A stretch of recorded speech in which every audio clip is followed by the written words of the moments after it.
Hello, everyone. Yes, I am everywhere. Hello, everyone. I hope you're having a wonderful Sunday. I hope all of your stores are open. Because mine are not. But it's okay.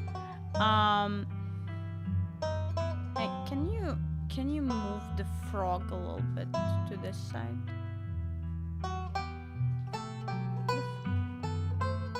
No, like the whole chair. Which side? Here. No, the other side. Yes, like this. Thank you. Stop touching its boobies. Stop touching frog boobies. Stop it. Stop.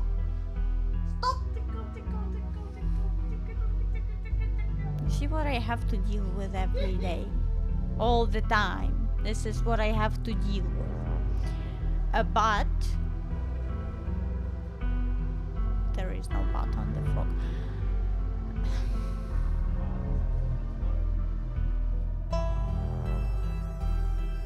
He's not just bullying me, he's also bullying the cat. Chicky. Oh, no. Hello, baby. Chicky. Oh, what a baby. But no. Don't get distracted by the cute cat, because today is spooky. It is the spooky Sunday, and the spooky Sunday is actually on a Sunday today. It's not Spooky Sunday on a Monday, it's Spooky Sunday on a Sunday. And we are gonna be back to playing Scarlet Hollow. I've only had one coffee today, one coffee. It looks like I'm not awake enough. I need some awakening. So we are gonna thank you. Yes, maybe some spooks will wake me up. No, I should change my scene first. Because I know you guys, you're not gonna tell me that I'm not streaming my window. I should see if I'm not covering the text. I should see. Load. Yes. Episode 2 awaits. If you'd like to continue, yes, continue. Would you like to see a recap of episode 1 before you start episode 2? I remember everything. I can position myself. Let's put me here so we can see everything. I remember everything, but let's have a recap in case you don't remember something or someone new is coming in. Yes. The funeral of Perlaine Scarlet, your cousin's mother and your aunt, seems like something you shouldn't ignore, even considering your own late mother's rocky relationship with this side of the family. Welcome to our family's humble estate. Unfortunately, due to the current state of the house, only a few rooms will be safely accessible during your stay. I wouldn't go wandering anywhere else if you value your limbs. The floors have been known to give out. As the locks fall, the doors moan open, revealing the entrance to what once must have been an incredibly lavish ballroom. Faintly in the distance, you can hear the quiet notes of an old piano playing from another room. So, what do you say? Wanna tag along? Hold the camera for me while I narrate against the darkening sky, that sort of thing? You'll lead those words when I come carrying a mountain lion corpse out of those woods at dawn. A single deer remains behind, staring down the beam of Stella's flashlight while Gretchen whines and pulls at her harness. Duke grapples with the Thane as it grabs his shotgun. pushing the barrel out of the way as it grasps for Bertie with oddly jointed limbs, while Stella stares in shocked silence as if paused, watching as the other creature attempts to wrestle Gretchen into the darkness, her desperate cries going unheeded. You dive for Gretchen, attempting to snatch her away from the thing's misshapen hands. You manage to grab her, but the creature isn't deterred. It rears back on its hind legs, its mouth opening, whispered tones sliding out alongside something sharp and unnatural. But then there is the deafening blast of Duke's shotgun, and suddenly it is gone. Oh my god, oh my god, oh my god, what do we do? Ah! Welcome home. My grandmother used to talk about pale creatures called ditchlings. She always said they were a terrible omen, a sign of suffering to come. From the comfort of Stella's guest room, the events of the past evening seem like something that happened to someone else, though you can still clearly picture the terror you felt in those moments. For now, you're safe and you're warm. Tuesday morning awaits. I'll take a sip of my decaf.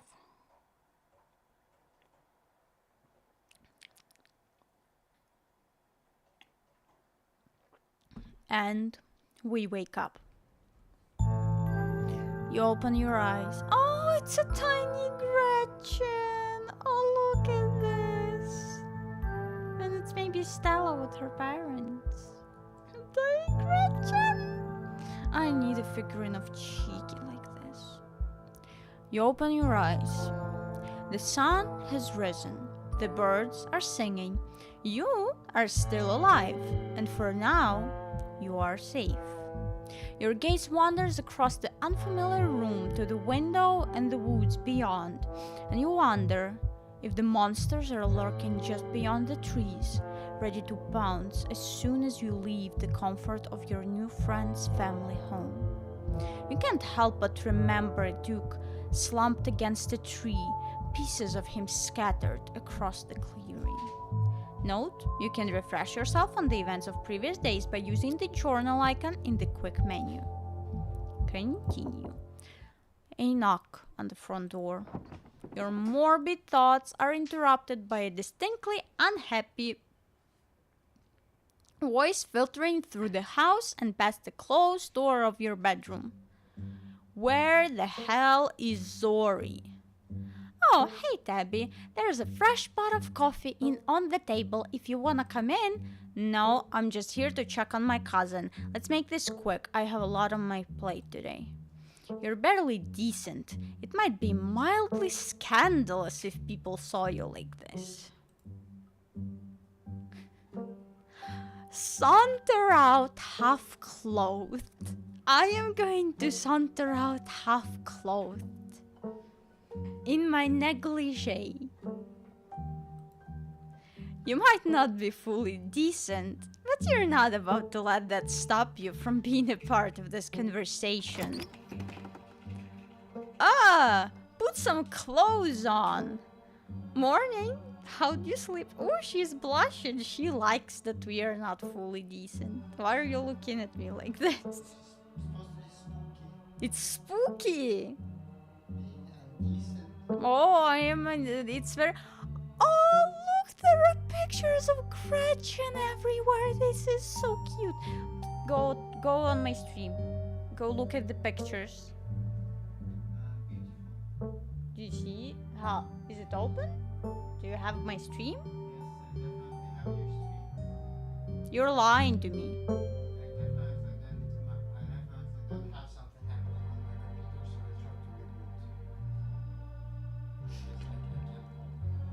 Look.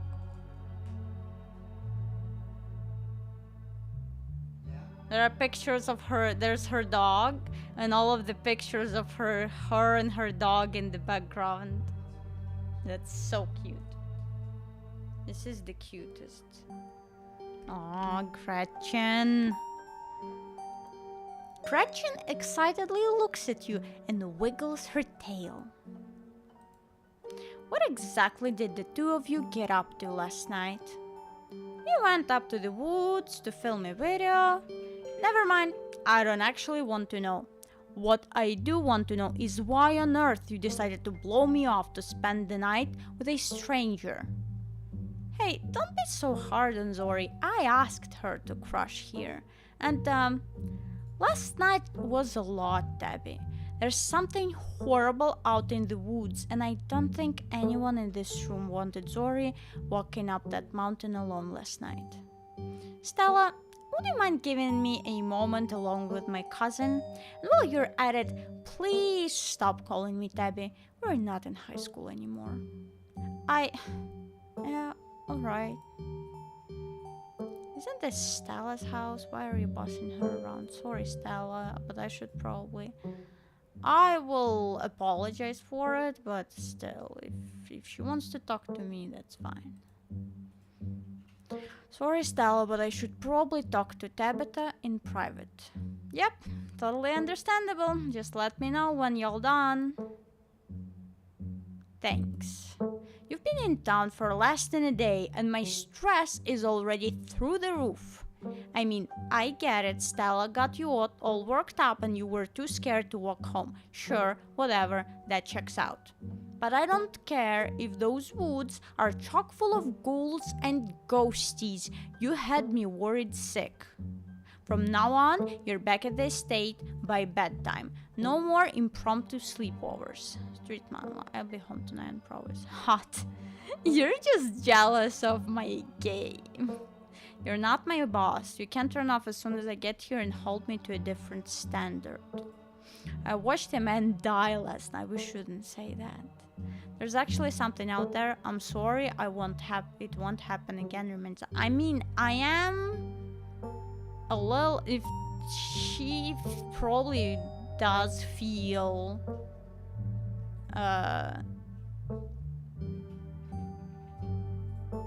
Yes.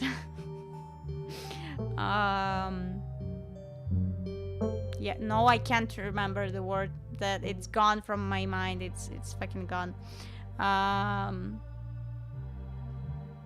Yes, she feels like protective of me because I'm her guest. Responsible, yes. I was trying to remember the word. She does feel responsible for me because I'm her guest, even though she like left for work, but still.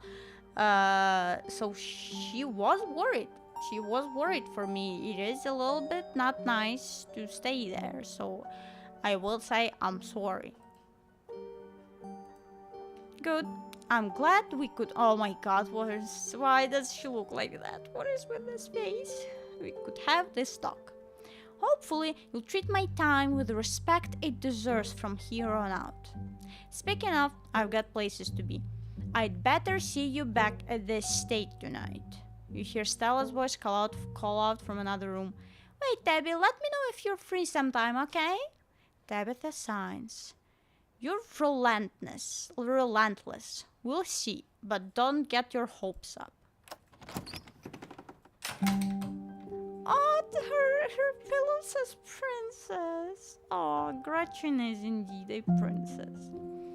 Hey, no need to catch me up. I was listening in front of the other room. Sorry I let you get ambushed. Debbie showing up like this, like that blindsided me. I'm happy I stayed here. I shouldn't have stayed here. I don't regret anything, but you're right, that sucked. I couldn't care less what Tabitha thinks. I'd rather pretend nothing happened. I'm happy that I stayed here. Me too. Anyway, sorry for that rude awakening. I've been up for a little while, but I was hoping to let you get a little extra sleep. But you're up now, and we've got a full day ahead of us if we're going to get to the bottom of this. Explore hot.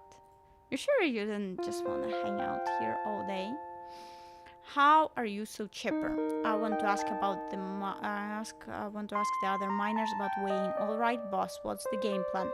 Do we have to look into this stuff? What if we just skipped town and write things out? Honestly, that's what I would do. I would just leave. Like, that's it. I'm not interested in your supernatural stuff. I'm leaving. I would probably leave the same night.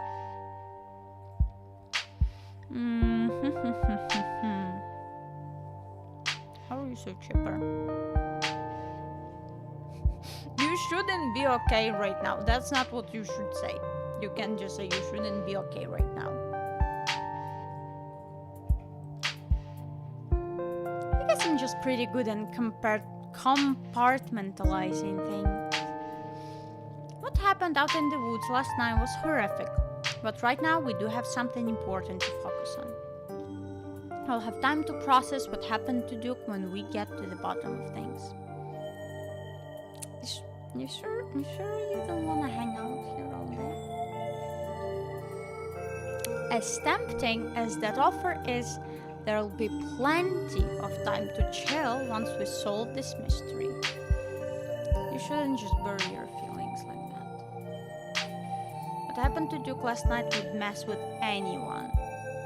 I get that, but I'm fine, really. At least for now. I can process this in my own time. Alright, boss, what's the game plan? First things first, I was planning on swinging by the library.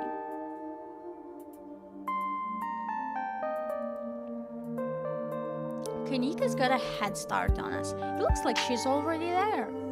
Oh, that reminds me. Let me set up a group chat. What's your number? You and Stella exchange numbers. Stella, unknown number, group chat. Text message from Stella to you and Kanika. It reads, group chat. Hopefully we can find out more about ditchlings from some of the older local books there. I've also got a couple of threads cooking on my cryptid forums, but who knows if they'll pan out. Anyways, daylight's burning, so let's roll out as soon as you finish getting dressed. Can I eat first, please? Don't worry about it. I've packed all sorts of snacks for the day, and Oscar totally won't mind if we eat at the library. Alright, get dressed and head into town. The walk to town was short. Ah, there's Avery and Sybil. Stella's house is barely a stone throw from what remains of Scarlet Hollow's once bustling main street. You shudder as you stare down the thoroughfare, both from the chill in the morning air and the all too present memories of everything you witnessed last night. You see that building labeled Town Hall? That's actually the library. Well, it's also the Town Hall. That's just a small upstairs office nowadays. I guess this town's not what it used to be. That and our mayor's really into going on walks. I think there's actually going to be a meet and greet later this week. Could be just the pick-me-up we need with everything that's been going on. I think there some yuck politicians. Yeah, because we're not supposed to know who the mayor is. Well, yuck politicians. That's fair, but Mayor Jim is different. I'm sure you'll have a blast. Oh, hey. Morning, Stella. And same to you, Zori. Speak of the devil, we were just talking about you. Coming from Stella's, huh? Did y'all have a slumber party? Sorry, y'all, but I'm actually in a bit of a rush this morning. I really can't stop to chat. It'll take me a bit to set up, so if you wanna catch up with Fox or... that's Stella.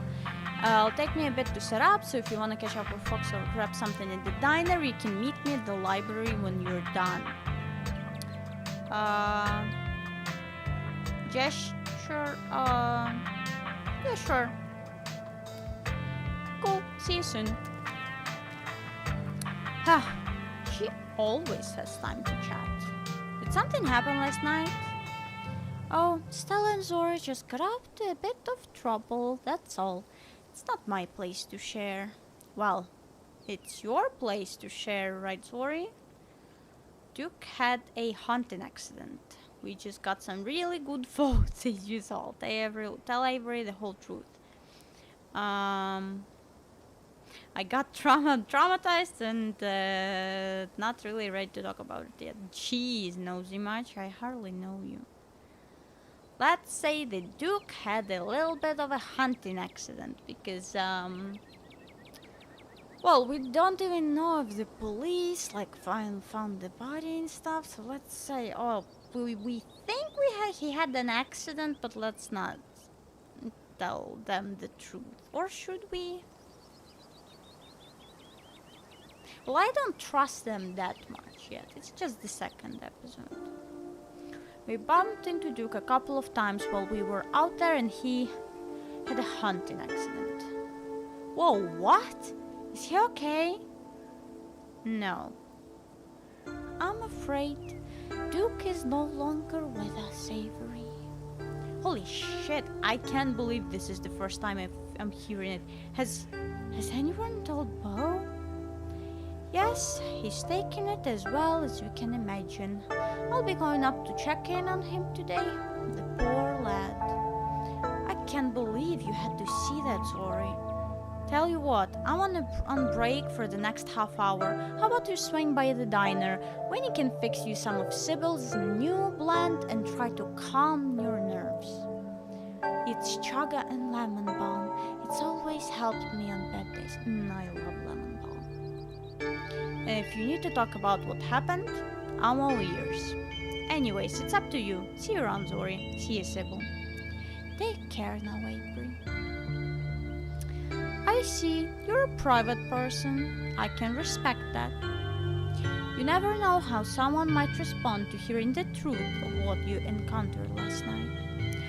I'd better get back to it myself. I'm glad I was able to catch you this morning, if only to see how you were holding up. Please don't hesitate to stop by if I can be of any help. What aren't you telling? Oh, what aren't you telling? If my speed smart see that she knows something, I'll ask her. What aren't you telling us? You're awfully relaxed given everything you told us last night. Don't mistake my calm demeanor for complacency. We all have our parts to play. I've shared what I know about the ditchlings, and I trust that you and Stella have what it takes to get to the bottom of things. I'm sorry to cut our conversation short, but I've got things that need tending to. Stay safe, sorry, and God bless. Stella said you had some time to kill before she finished setting up. I want to swing by the diner. Avery asked me, so. The diner is a little quiet today, but the air is still heavy with the tantalizing smell of breakfast. Warn the patrons of the danger. Dr. Avery. You slide into the booth across from Avery. Hey there, stranger. Before you can exchange words, Winnie slides up, a fresh mug of tea in hand. Heard you might need this. The answer to 29 down is oink, by the way. What? But the clue is pan sound. How is that sound pan makes... Wait, pan like a big pan? Are you kidding me? How was I supposed to guess that? I don't know why you even bother with those things. They're just gonna frustrate you. It's just something to do to fill the time. But maybe I should switch to Sudoku. Winnie leaves Avery contemplating daily newspaper puzzles, returning to her seat behind the counter. So, what the hell really happened last night? You can tell me, I won't judge. Explore, flirt, hot. I guess we could chat about last night, but I actually came here because I wanted to get to know you. Try your tea, or if you don't believe me, tell Avery about last night. Last night still feels raw. Why don't we just stop? Well, let's be a little flirty. Well, I guess we could chat about last night, but I actually came here because I wanted to get to know you. Oh yeah? Alright. What do you want to know? Have you lived here your whole life? No, I moved here from Charlotte. Gosh, 3 years ago now? Maybe a little more. I've lost track. Aunt Winnie offered me a place to stay and a job, and who was I to pass on that sort of generosity? To be honest, it still feels like I just moved in. Practically everyone apart from the Cole folks grew up in this town, so it's just like I'm the perpetual new kid. Don't get me wrong, folks here are plenty polite and friendly, but there's a shared history I'll never be a part of. Try your tea. It tastes like you're drinking mold. You're drinking mold that someone tried to unsuccessfully spruce up with lemon balm. What the hell is in this tea? Politely put the tea down and never pick it back up. It tastes healthy. Take another sip. The flavor is strong and slightly unpleasant, but something that tastes this bad must be good for you. Whoa, call me impressed. Not a lot of folks take to chaga so quickly. Oh, why'd you leave Charlotte? I get it. I felt out of place the whole time I've been here. Folks on the whole have been plenty friendly, but life here is so different than what I'm used to. It's hard to explain, but I just don't feel like I belong. Exactly. There are worse ways to be, but I'm not sure. What is with my reading today? I'm not sure I'll ever entirely feel like I belong here. Do you regret moving here? I don't think I have the choice to have second thoughts. I'm not going anywhere without Aunt Winnie, and there's no way she's leaving this place. Why'd you leave Charlotte? If you don't mind me asking. No, it's cool. I was having some education disputes with my folks.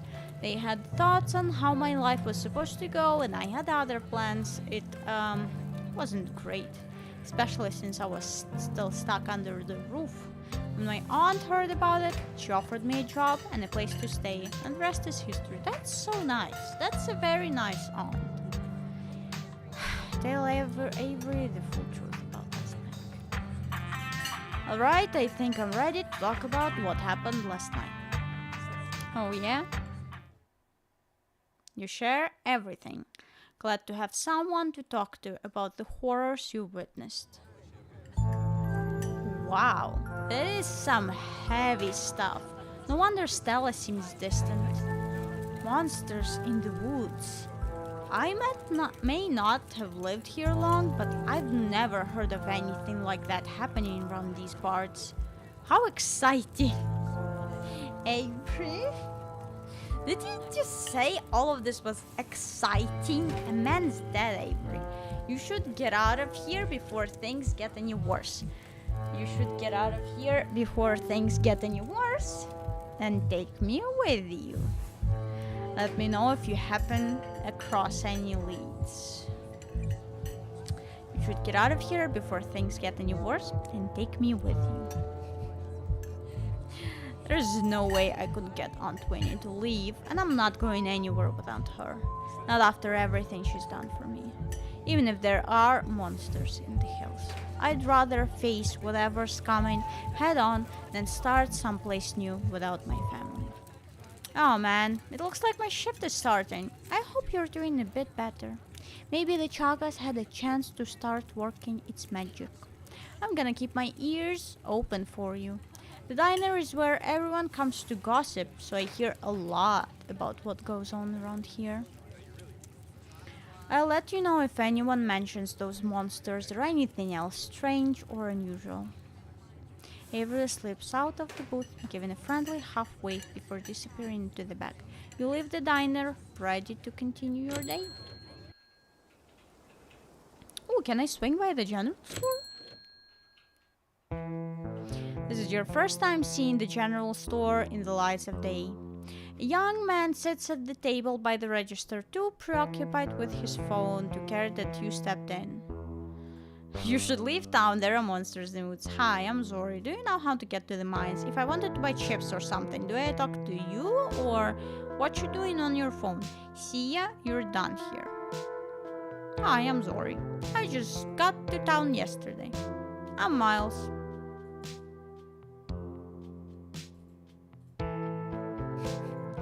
If I wanted to buy chips or something, do I talk to you or...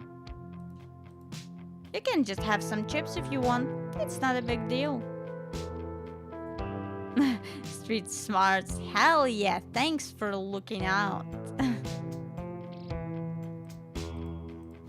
You grab a bag of salt and vinegar chips from a nearby shelf.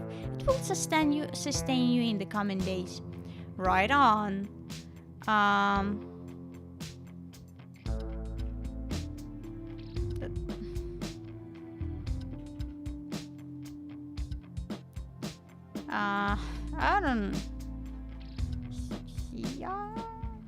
I don't like all of these questions. See ya. Miles' focus turns back to his phone as you leave the general store. Huh? Achievement? What was that? What achievement? What achievement? Stick a finger, steal from the general store. Well, I didn't steal. He offered me to take those. That's not stealing. That's not stealing if the person in the store offers you to take them. Head to the library.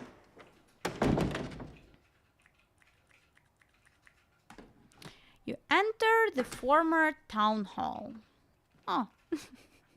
Stella is very deep in thought. And Gretchen looks so cute. What once must have been a stately foyer has since been converted into rows of shelves. Meeting rooms and offices long ago gave way to assorted reference collections and reading areas. Oh, hey, you made it. Settle in at Stella's table, shush Stella and point at all the books before heading over to her table. Quietly shush Stella before heading over to her table. This is a library.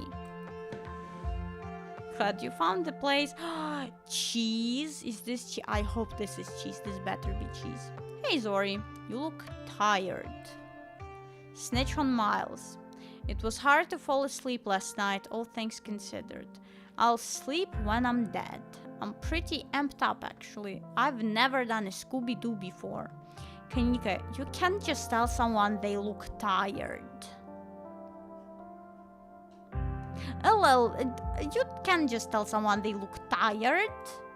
Hot. What? It's true, it's not like it's a bad look on you. Anyways, I guess we should get started. Hey there, strangers. And literal stranger. Hot. We won't be strangers for long. Introduce yourself. Hey, I'm Zori, Tabitha's cousin. I'm in town for the funeral. Oh, I should have known you were a Scarlet. You look so much like Vivian.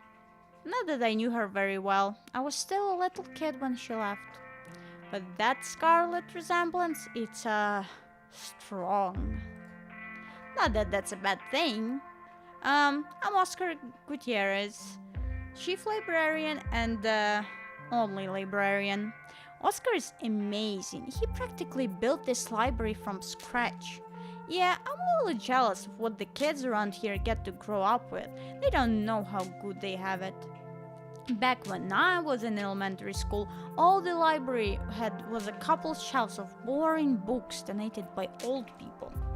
Y'all are too kind. But speaking of kids, have either of you seen Rosalina around town? I don't want to be a helicopter dad, but she hasn't been answering my texts and I wanted to make sure she isn't getting into trouble out there. You know, the crowd she hangs out around with. They're good kids at heart. I'm sure they're just up in the old Maxwell place doing teen stuff. I went up there plenty of times in my day, but I'll be sure to keep my eyes peeled. What's the old Maxwell place? Kids are smarter than you think. She can take care of herself. I don't like the thought of teens getting up to mischief with all those ditchlings in the woods. I'm sure she's fine, says not. Let's say not. What's the Maxwell place? Is this great old abandoned spot, and it's practically a magnet for young people. Even honor students aren't free from its call. Yeah, abandoned places. Definitely a place for, I say teenagers, not like kids. Well, she said young people. I can't believe I used to be this reckless. The floors there were like Swiss cheese. I should really have a talk with Rosalina when she gets home.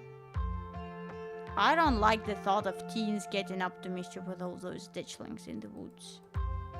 Ditchlings? Oh, I didn't know that he would hear that. That's actually why we came in today. Have you heard of him? Apparently seeing one's supposed to mean a disaster's around the corner. Doesn't ring a bell. Dang, worth a shot. Okay, if you were, say, trying to predict a horrible disaster that might befall our town, where would you start looking?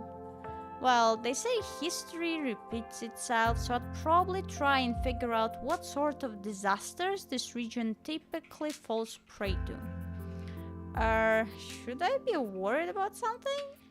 I don't know yet, but I'll be right back. Gonna go nab some more books. Behave while I'm gone, Gretchen. Aw, you don't have to worry about her, Stella. You're such a good dog, aren't you, Gretchen? Here, have a biscuit, old gal. Gretchen inhales the soft biscuit, drool leaking from her toothless mouth as she swallows it whole. I'm pretty sure Stella's barking up the wrong tree, Oscar. I don't think you have to worry about any horrible calamity befalling the town. But she's right about the weird stuff. There's definitely something unusual going on out in those woods. Don't believe in the supernatural stuff, but the woods aren't safe. A man's already dead. It's nothing we can get to the bottom of. Whatever's out there in the woods has been brutalizing the local wildlife. Get out while you still can.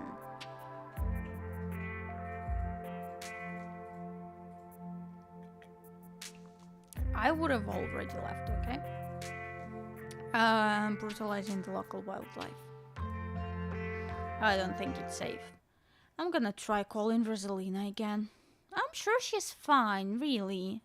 Rosalina's a smart kid. She knows better than to go around getting into trouble. And we'll make sure to keep our eyes peeled. Is she? Is she a smart kid? Sorry, if you see a 13-year-old girl with a black braid and glasses, would you let her know her dad is worried about her? Oscar anxiously wanders off, phone in hand. Got him! Just grabbed a whole mess of local history books. This plate makes me hungry because I keep thinking about cheese. I wanted to buy cheese today, but for some reason I was looking at the cheese at the store and I didn't buy it. I should have bought the cheese. I want cheese. Stella said, I just recently, in one of my favorite coffee shops, I got a salad. And it's a Caesar salad, but instead of like any kind of chicken or anything like that, they have cheese. They have like this white cheese that's like, not like mozzarella, but like a way drier, like some kind of like very white cheese. And it's like grilled or something, and it's so tasty. It's the best Caesar salad. Stella sets a massive pile of books on the table and pulls up a chair. All right, this is gonna be so much faster with the two of you here to help out. Got our snacks, got our books. Let's get this research party started. Reading awaits.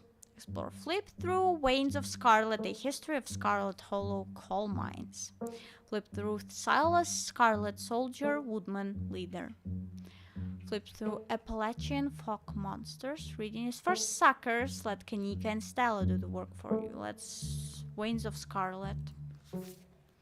Forced into retirement at the age of 50 due to a war injury from his time in the Indian Wars, exacerbated by his short stint serving as a captain in the Confederacy, Silas Scarlet also lost his eldest two sons to that bloodiest of wars, leaving his third eldest son, Andrew Jackson Scarlet, to take charge of the mine. Under his leadership, the mine prospered, undoubtedly in part due to the growth of the railroad industry. Managed to evade the coal union for decades, making them one of the most profitable mines in the country. That's so fucked up. That is so fucked up. Horrible. Andrew Scarlet built the surrounding town into what it is today, with expensive stone buildings, a bustling main street, and overseeing it all, the elegant Scarlet Estate that was until 1895 the largest and finest feat of architecture in the region, culminating in the tragic collapse of 1918. It was found that Charles Shaw, the coal manager of the mine, had loosened security measures to increase production during World War I, resulting in a fatal collapse and the deaths of over 160 men and boys, some as young as 10. That's what you have when you're trying to make as much money as you can and you don't have a I forgot what it's called. A union.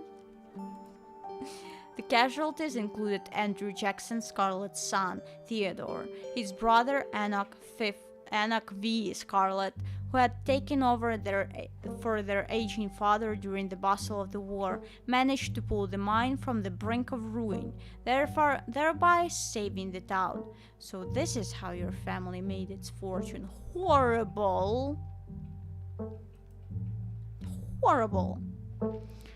Flip through Silas Scarlet, soldier, woodsman, leader. Silas Everett Scarlet was born to Colonel Everett J. Scarlet in 1818, one of 12. He grew up in eastern North Carolina during a tumultuous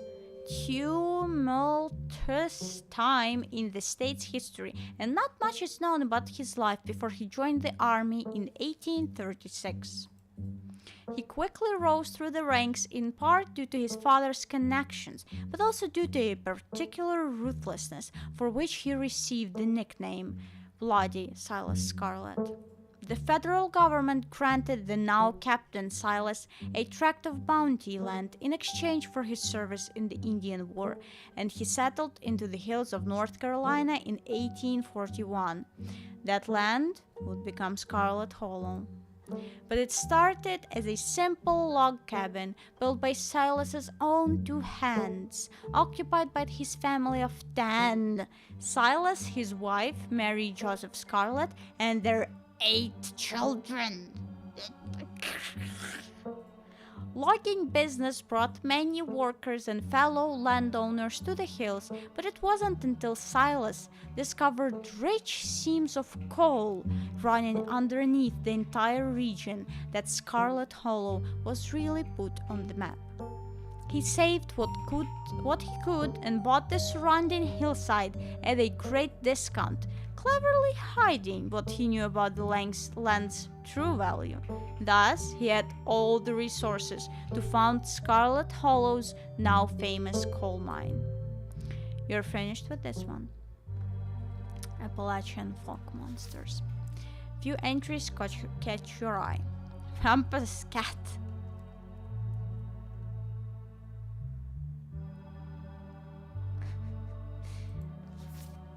Often linked to Cherokee legends, some cite the Wampus cat as originating with the story of a woman who sought vengeance against a monstrous cat demon for driving her husband mad. She hunted it down and by wearing a bobcat mask, tricked it into using its own wild magic on itself, freeing the people of the region from its evil. Others say the creature comes from the story of a woman who wore the pelt of a wild cat to witness forbidden hunting rites. The hunters of her village gathered to perform the rites, and she watched in secret from underneath the cat's pelt, but was soon discovered. For her indiscretion, she was fused with the pelt and transformed into a creature that was neither human nor cat, forced to wander the wilderness alone, feared by all. Her calls are those of great sadness and serve as a warning to anyone who dares go against tradition. Tommyknockers, enigmatic cave-dwelling creatures primarily known for causing mischief. Tommyknockers originated in the Cornish mythology, spreading to the United States when Cornish immigrants began working in the Appalachian mines. They're named for the knocking that can be heard from seemingly within the walls before a cave-in. According to some, the knocking serves as a benevolent warning. Others believe that the creatures take stolen hammers to the supports of mines and collapse them on whoever is unfortunate enough to still be inside. They are traditionally thought to be impish, leprechaun-like beings, but some claim they're spirits of dead miners, forever cursed to haunt their final resting place. Tailipo, a small creature with a long tail and wide yellow eyes. There was a hunter who lived in a tiny cabin in the middle of the woods, all alone with his hunting dog.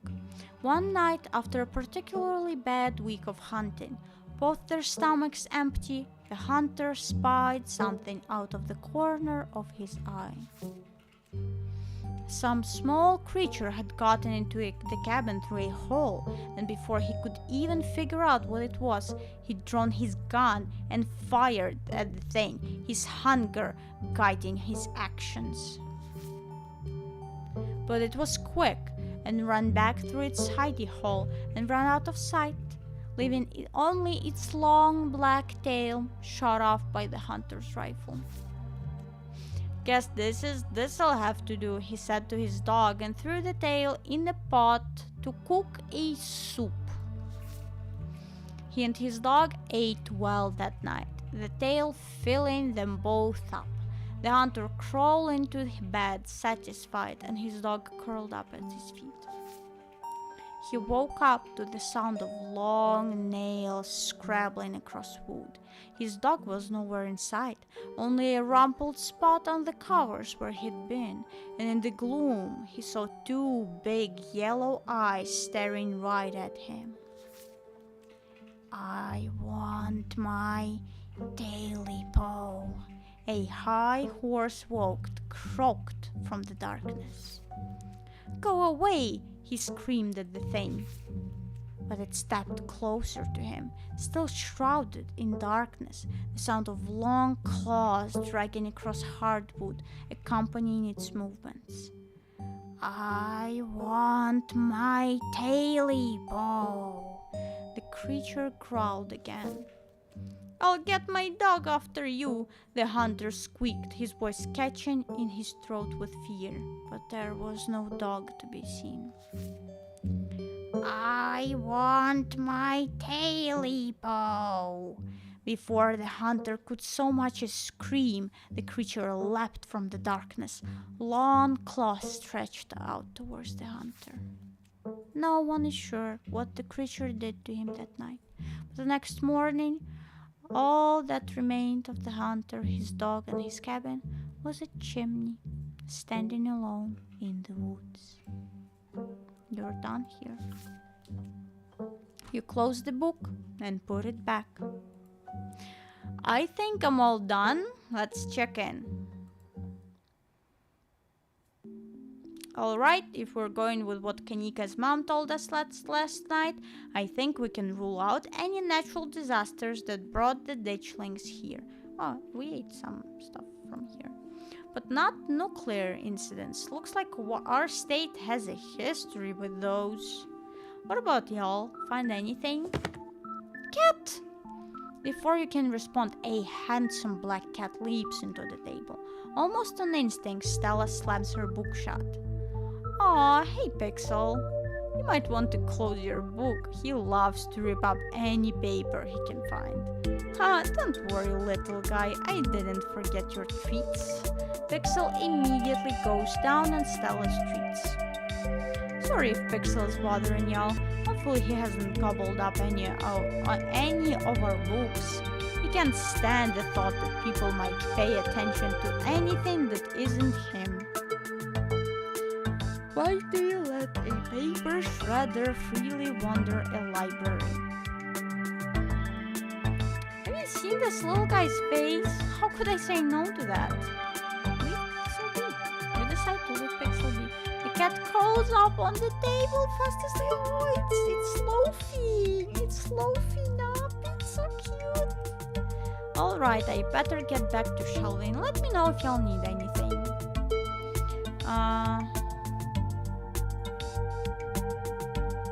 Stella, what was you were saying about nuclear incidents? You were talking about the Goldsboro thing, right? Yeah, apparently in the 60s, a B-52 carrying a live warhead broke up midair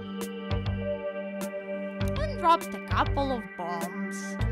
Fascinating bit of history there. The first of the two bombs landed upright after its parachute got caught in a tree. Thankfully, it didn't go off.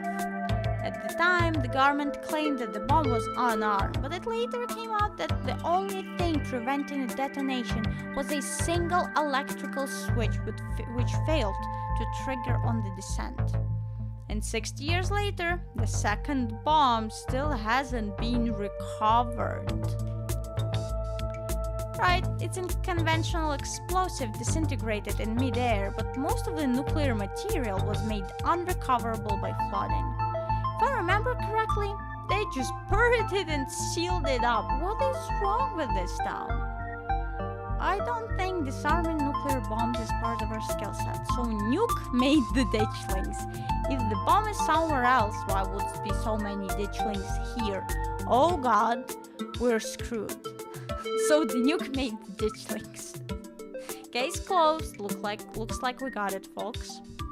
I don't think so. Goldsboro is almost 400 miles away from here. Look, you never know with radiation. We actually know quite a bit. It just melts you, it doesn't make monsters, and a 60-year-old bomb isn't going to explode on its own hundreds of miles away and kill us here. You never know, there could always be a whole underground society of bomb-worshipping mutants just waiting to blow it up. I've missed this.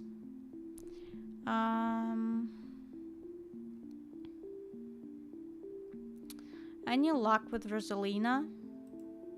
Not yet. I knew a teen would be a handful, but I didn't think it will happen overnight.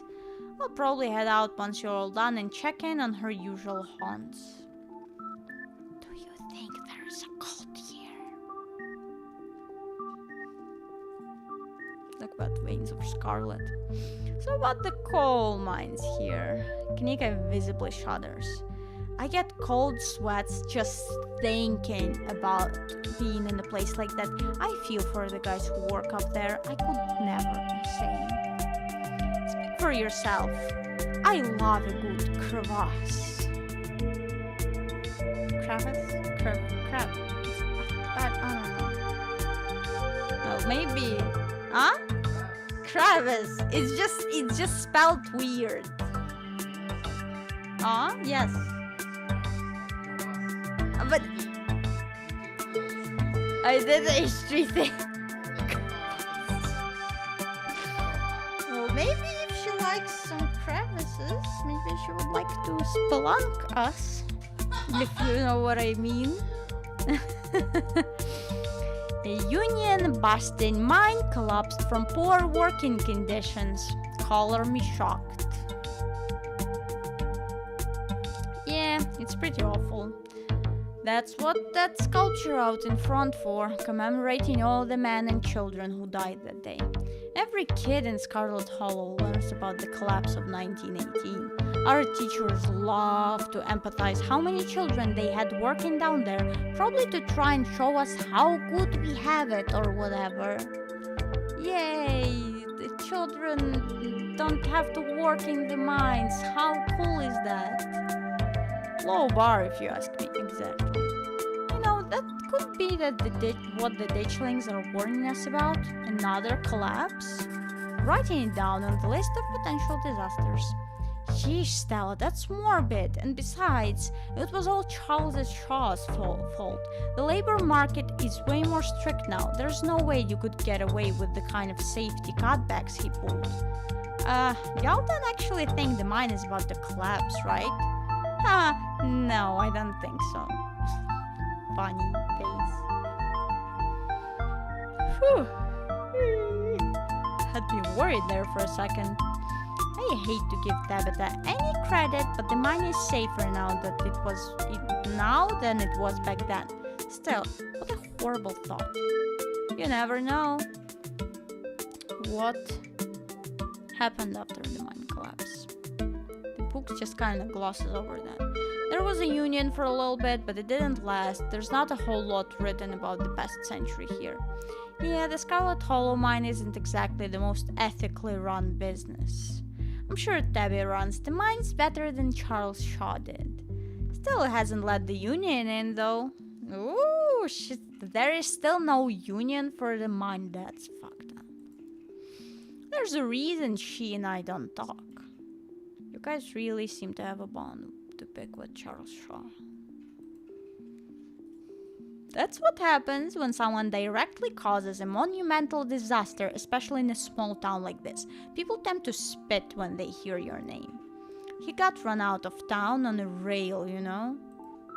And that's not a figure of speech. Back then they actually tied you to a rail and ran you out of town. There's a big mural of it over on the far wall. He got off easy, if you ask me. Yeah, killing 160 people and children? That's insane.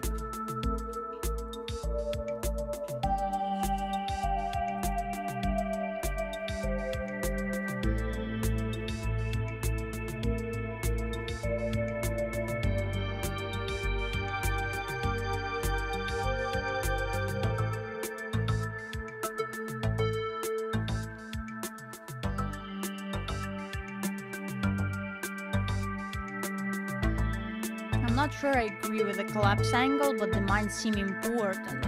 The whole town is built around them. Yeah, that's fair. They're bound to be relevant in some way. Hard to argue against that, but that doesn't really give us much to go on. And just because something seems obvious, it doesn't necessarily mean it's right or relevant. Talk about Silas Scarlet?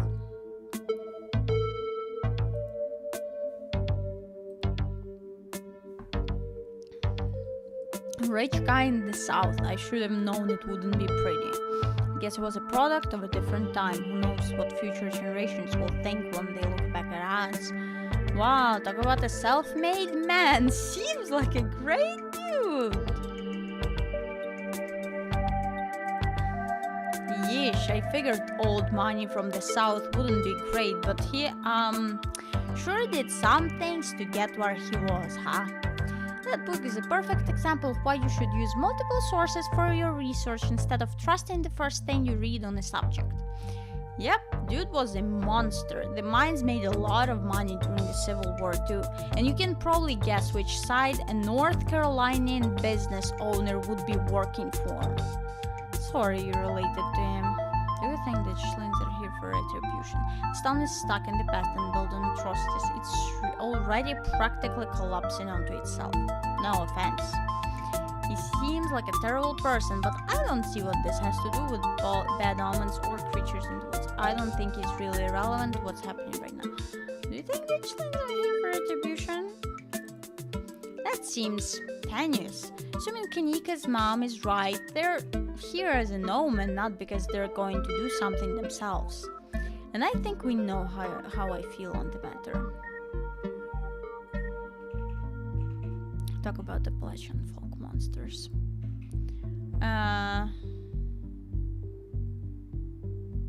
Do you think the ditchlings are Tommyknockers?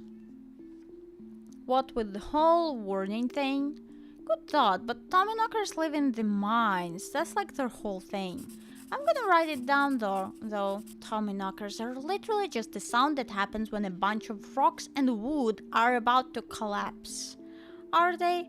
Or are they the sound of mysterious creatures pounding on the rocks and support beams with hammers to cause a collapse? There's simply no way to know. Pampas cats kind of sound like they could be mountain lions. Was like a woman crying out, somewhere between person-sized and cat-sized? Definitely. They are 100% mountain lions. Kanika, you know there are no mountain lions up here. I thought you were supposed to be a skeptic. But the myths are old, right? Mountain lions didn't go extinct in the Appalachians that long ago. Those legends just haven't died off yet. Almost every cryptid can be tracked down to either a hoax or someone getting confused about a perfectly normal animal. Sometimes both. Bigfoot, for instance, started as a prank when folks saw bears walking around on their hiding legs and got freaked out. And now, here we are. I'll eat those words when I get the first clear footage of a Bigfoot. If you manage that, I will print out a piece of paper that says Bigfoot isn't real and literally eat it. I promise. I'm holding you to it. My mom used to tell me the Daily Post story. I'd totally forgotten about it. I can't believe I forgot that one. It scared me so bad I didn't eat soup for years. I thought a monster might try and dig it out of my stomach if I did. Yeah, you should think really well what you tell to your children. This is like horrible. I love that one. There's this old chimney in the woods that I used to think was the chimney from the Daily Post. The one that was left after the thing did whatever it did. Now I know that's just because chimneys don't burn down and wooden houses do. That doesn't mean it's not the chimney from Daily Post. I've camped out there a couple times and seen some pretty spooky stuff. Yeah, I watched that video. You saw raccoons. I like Kanika. I love a good skeptic, you know. You're gonna get rabies one of these days chasing after wildlife like that. What can I say? I like to live on the edge. Let's move on. Do you think there is a cult here? Linen quietly whispered to Stella and Kanika. Maybe the Ditchlings were actually nudists doing some weird ritual. Maybe Ditchlings were like summoned. It's part of a ritual or something like that. Seems unlikely. Do you think Wayne factors into any of this? That creep who keeps coming around my mom's tea room, he snuck up on us last night and called out Zori by name. Yeah, there's definitely something wrong with him. Maybe he's sick. Maybe that has something to do with what you saw in the woods. I don't know. I'd buy it. We should check out the mines. I think we should head back to the woods. Why don't we help look for Rosalina? What do y'all think? There's an awful lot of mine-related stuff in my notes. Maybe that should be our next stop.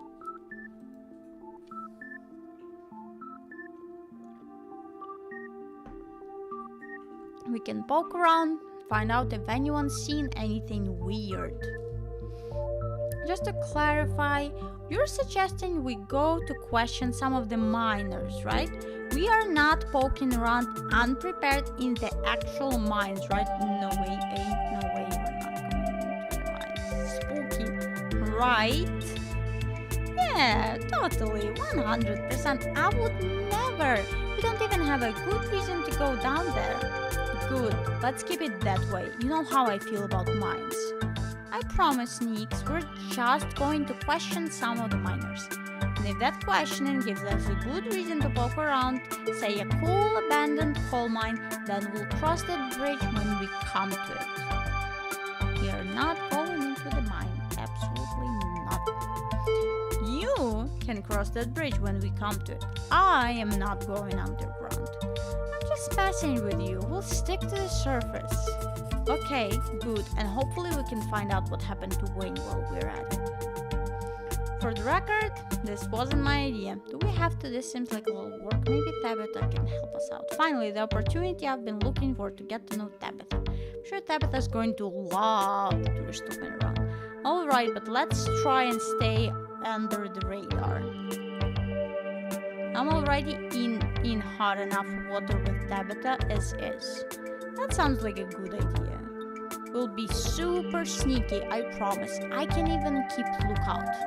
Look at us going out on a caper together. I miss this. I missed it too. Though there is something missing. Reese.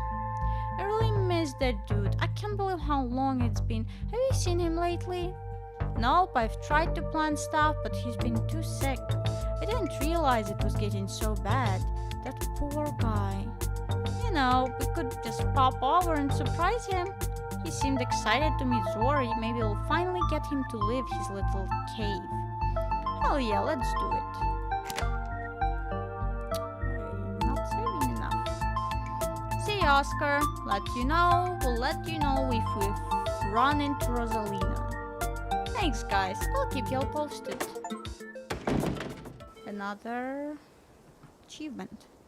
Spend some time in the library on Tuesday, but I have some other achievements that I've had before.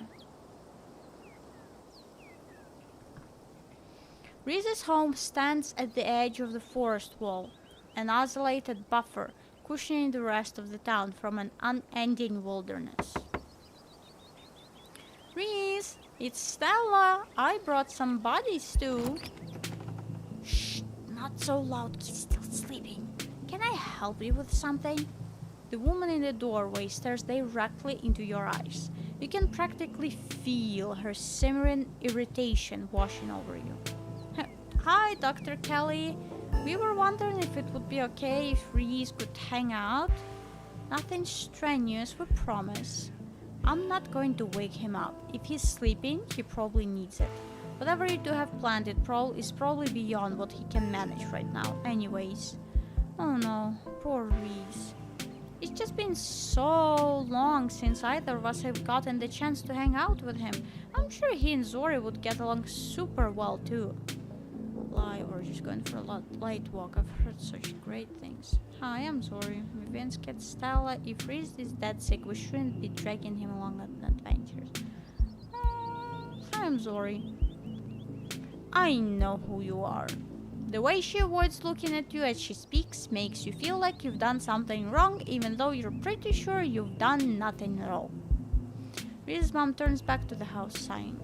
Sorry, I know that was a little rude. You just want to hang out with Reese, and he misses both of you too. He's usually feeling his best around mid-afternoon. Why don't you come over tomorrow? We can have some supper, and y'all can hang out a bit.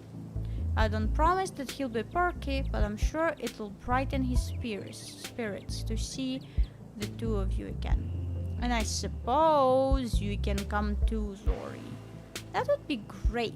I can bring a side dish. Maybe deviled eggs. Does he still eat those? No, eggs are a little much for him. They don't settle well. You can leave the cooking to me. I know what he can handle.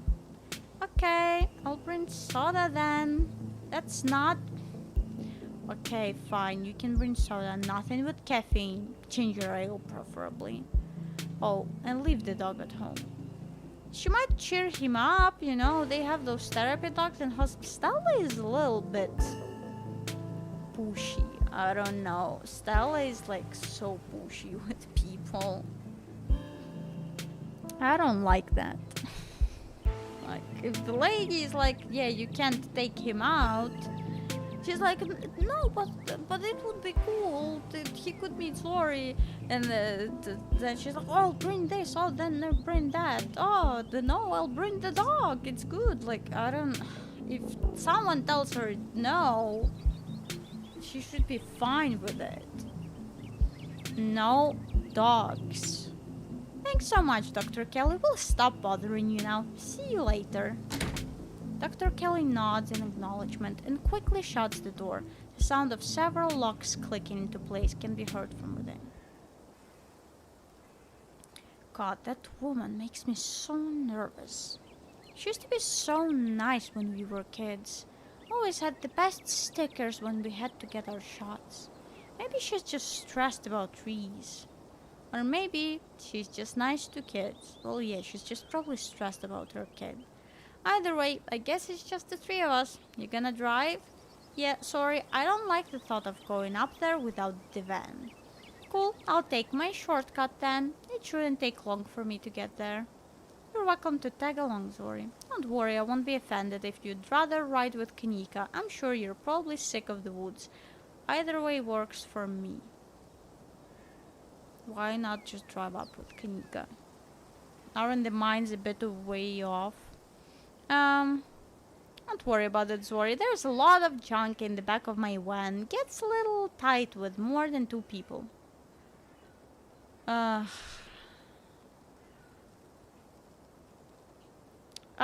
would like to talk with Kanika some more. I'll ride with Kanika. See you at the mines. Kanika is a careful driver, maintaining her control even though her old van bumps around on an unpaved mountain roads. She treats the tight turns with the fear they deserve, unlike her cousin, whose mood seems to make itself known through how aggressively she speeds around the treacherous bends. I like that. I like that she's a careful driver. Thanks for indulging us on that little diversion. Reese's mom is scary. I've seen him in person maybe 5 or 6 times in as many years. That was always in his house and with his mom right there the whole time. No one even knows what he's sick with. That sort of isolation can't be good for his health, no matter what his mom says. So, you think I'm cute? You were pretty quick to cut in when I asked Stella about her thing with cars. Now that she's not around, can you tell me what's up with Stella and cars? So what's actually going with Reese? What's up with your brother? So do you have any plans to get out of this town, live somewhere else? Have you ever thought about living somewhere else? Why do you still live here? This town's a dead end. Can you please drive me out of town, like right now? Do you have any other theories besides what we talked about at the library? Okay, let's do the hot thing. So you think I'm cute? Oh no, I hope you forgot I said that. Sorry. I know it must have seemed pretty forward. Sometimes I just get a little flustered around new people. Especially if those people are cute and standing right outside my bedroom door in the middle of the night. I think you're cute too. For real? Well, if we both think the other is cute, I guess that means we should hang out together. Maybe even just one-on-one. Like a date or something? Or not, I mean, whatever you wanna do. Oh my god, I'm terrible at this. Don't mind me just getting flustered all over again. That's very cute. You were pretty quick to cut in when I asked Stella about her thing with cars. Yeah, I guess I was. That's how her parents died. Car crash. Fucking cars. Fucking cars with the car crashes. She was in the car too, just some cuts and bruises, but she doesn't like cars and tries her best to stay away from them. I don't think she's ever going to actually leave this town. Holy shit, poor Stella. Has she seen someone like a therapist? Good luck finding a therapist within walking distance of Scarlet Hollow. I don't think that's something Stella'd go for anyway. She likes to solve her own problems. Yeah, I've seen how she solves her problems. She doesn't solve shit. She just pretends that everything is fine. What's actually going on with Reese? Good question. I wish I knew. His mom's been saying he's sick for years, and it's not like she's wrong about it. He's been a wreck for the few times I've seen him. That's rough. Yep. What's up with your brother? I swung by the general store this morning and met Miles. What's his deal? He didn't do anything weird, did he? He tried to make me steal some chips. He did such a good job, a model employee. He made me steal some chips. He was fine. I was just curious. He wasn't his fault. He was fine. Let's not snitch on the kid. Huh, that's good to hear. Sorry to jump to conclusions. I know you don't have any siblings, but I just wish he would grow up, you know? It feels like I can't trust him to do anything without leaving a mess for me to clean up. Don't get me wrong, he's family and I love the guy, but he sure doesn't make it easy. So, do you have any plans to get out of this town, live somewhere else? Yeah, this wasn't the plan, and it still isn't. I was actually a couple years into vet school, top of my class, might I add, when my dad died.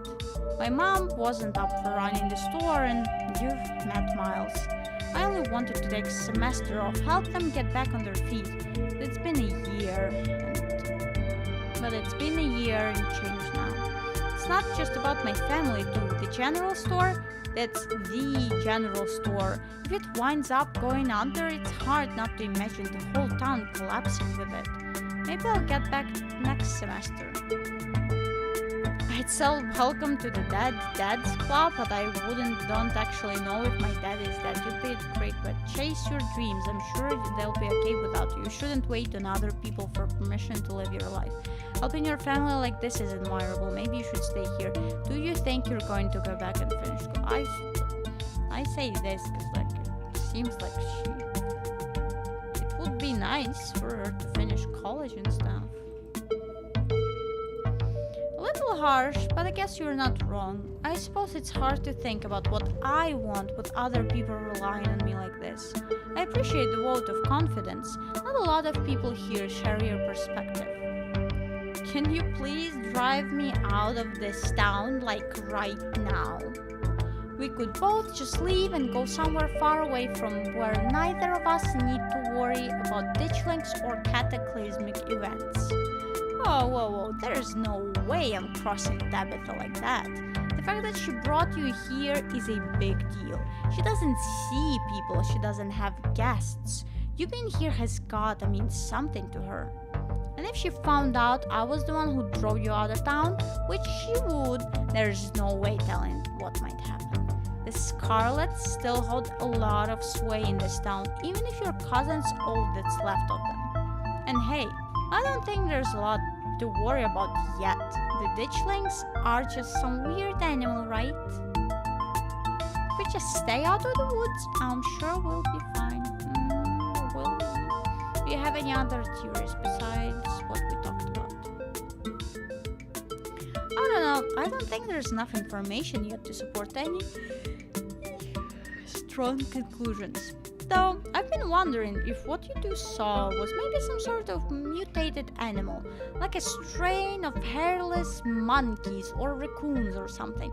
Do you know about Morgan Island? It's off the coast of South Carolina, and there's a whole population of rhesus monkeys infected with herpes, like 4,000 of them.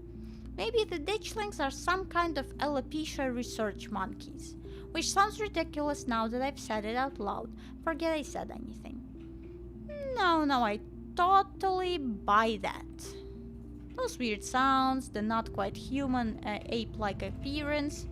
Okay, good. I'm glad I don't sound nuts. Remain silent. You and Kadika sit in comfortable silence for the last few minutes of the ride.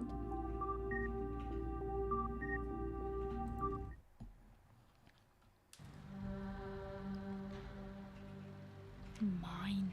Spooky.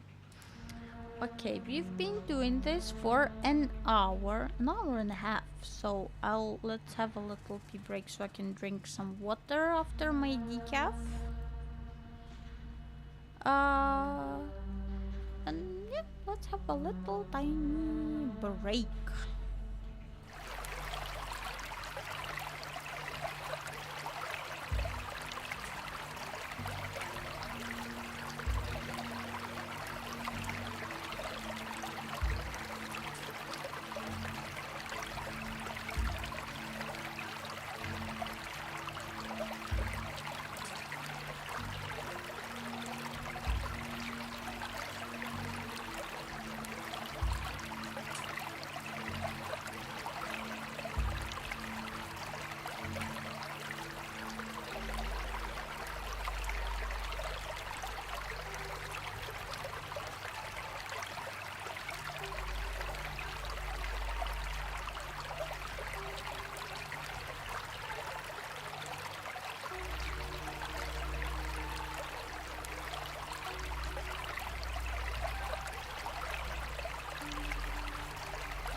Okay, no peeing now, no peeing. Very important things. You and Kanika arrive at the mines before Stella. Stella's probably going to be another couple of minutes. Hey, Al, how was the ride? I've gotta put Gretchen down for a second. Did you run here? Yep, I felt like getting running. Didn't want to keep you all waiting. You didn't run into any of those creatures, did you? Nope. That makes sense. They're probably nocturnal. I don't know if I should feel relieved or disappointed. But we're all here. What's the plan? I guess we just go talk to people. I guess so. I should probably be on the lookout duty. I'm a bit of a persona non grata in the mines. Tabitha? Yeah, I might have tried sneaking in to talk to her a time or two too many. And Gretchen makes it extra hard to be sneaky. We're probably less likely to get caught if only one of us is snooping around down there. Stella's on lookout duty and only one of us is going in. What's the third person doing? I take it I'm on the only one of us you're talking about. Street smart. I call dibs. I love to do a good sneak. I don't...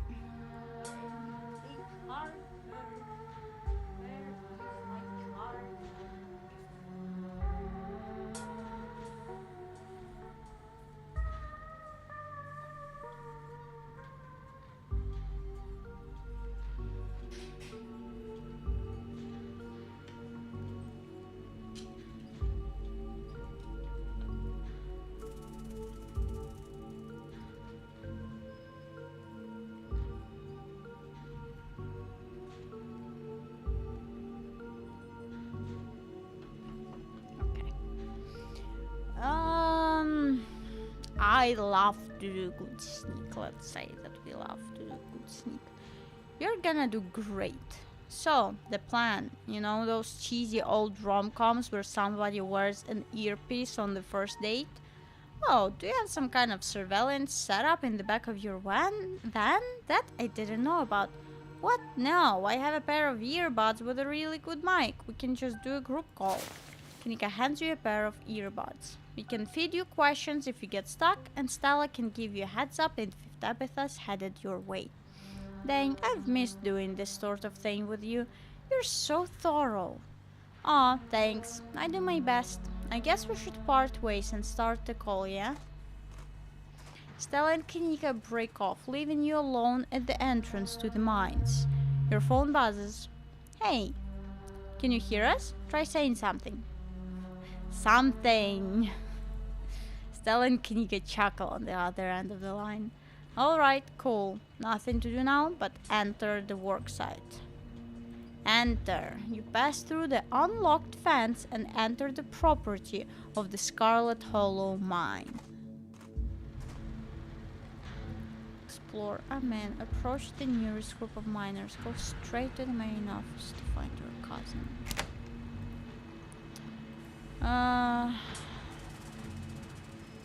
Amen. Alright, Morpheus. Good to know. Approach the nearest group of miners. You approach the nearest group of miners, a blonde woman, a broad-shouldered man, and an old-timer. Their uniforms identify them as Harrison, Davis, and Zax. You got a reason to be bothering us? Hey, I'm Tabitha's cousin here, and do you know anything about the guy named Wayne? So, what do you think of Tabitha? Y'all should get out of town. So I met this guy on the bus. Do you know anything about a guy named Wayne? Yeah, we knew him. He was such a cut up. Miss that dude. What happened to him? Miners shift for a moment, uncomfortably glancing at one another. Isn't that the guy y'all said was, he's gone, that's all that matters. Press them. What happened to him? Were you some sort of cop? Keep it on the down low, but I'm working for a competitor, a unionized competitor. We're thinking of buying Miss Scarlet out of the mines.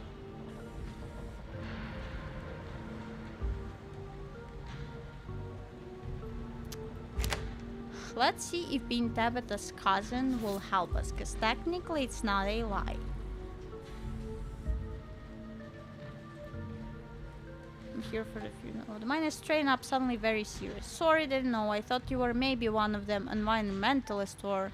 Yeah, sorry for any trouble. You make us sure to tell we said that she's a great boss, okay? I'm Zax and that's Davis and here's Harrison. And we don't know nothing about what happened to Wayne here. You couldn't chill out. Just because I'm Tabitha's cousin doesn't mean I'm a snitch. Yeah, alright. So they're not gonna tell me. If I lie to them...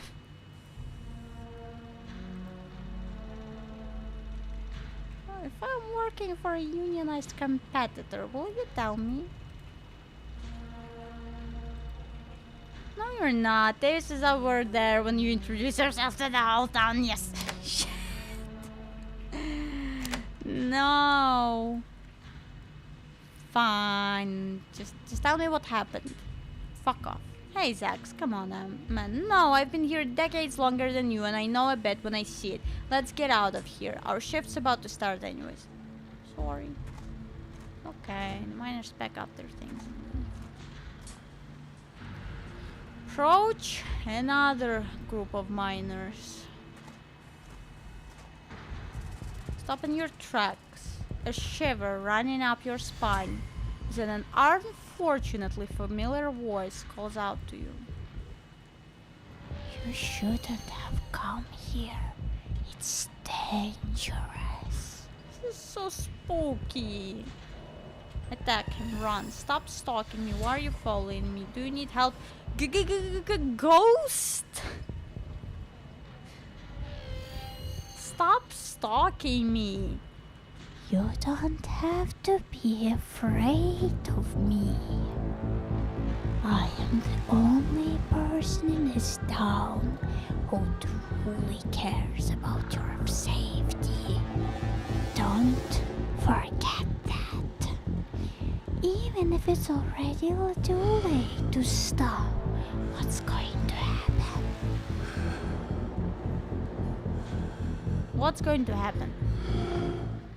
Bitch! Before I can say another word, the figure is gone. Hey Zora, you're still there? We've been getting static from you. Wayne got the jump on me.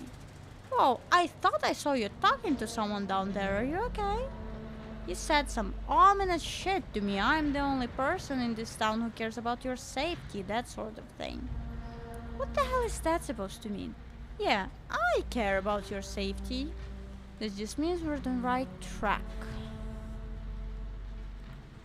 Yes, Wayne's trying to make me leave just means that we're on the right track. I'm not about to back down. Oh, so brave. Wow, we're so brave today. Heck yeah, Zori. We've got your back. Approach another group of miners. Find Tabitha. Actually, I'm gonna find Tabitha first. She deserves to know what is going on. I'll approach another group of miners. Hey there, can we help you with something? Do you know a man named Wayne? Wayne? Do you mean Sam Wayne? What are you asking him about him for? Wait, have you seen him? I saw him just now. He muttered some creepy stuff to me and disappeared. I knew it. He probably just got back to camp after whatever he went off to do. Hold on a tick. Creepy isn't exactly his MO. You know that, Isaacs. How do you know it was Sam Wayne? I don't recall seeing your face around here before. That's what the folks in the general store have been calling him. Good people, but I don't expect they'd know every mining fella in town by sight if you catch my drift. Smith, you're losing me. I'm just saying, it'd be awfully strange for Wayne to still be in town wandering around following some stranger and not checking in with any of his buddies. Sounds to me like somebody who got sick of work and is having a little fun playing hooky. The following though, oh okay, yeah, that does sound a little unlike him. I thought his lady friend had him under lock and key. Just smells fishy to me. till I see him face to face. I'm not convinced whoever is calling himself Sam Wayne ain't the very reason we haven't seen him hide not hair of the man. No, there's no way he's not. He can't be. I'm not ruling it out. If you want my theory, that girlfriend of his, he wasn't the first to catch her eye. Any of her jilted ex-lovers could have seen them sneaking around and gotten a little hot under the collar, if you catch my meaning. Dang, who are they talking about? The miners are silent for a moment, glancing between each other nervously as they imagine the possibility. I told him not to get involved with her. I told him.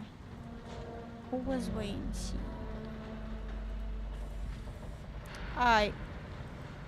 Whoa, now, if you don't know, there's no way I'm poking that wasp's nest. Forget we said anything.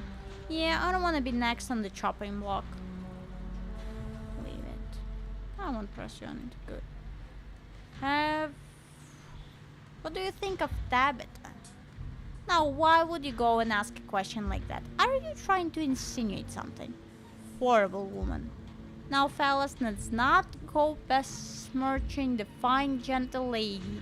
Smith is right. She's got a lot to answer for. Alright, fellas, I think we better cool it and get back to work before any of us say something we regret. You're probably right. Should we check in? Just as a heads up, the only group I still see out there is pretty close to the main office. It might be still worth talking to them, but I don't know if I can give you all that much of a warning if Tabitha comes out.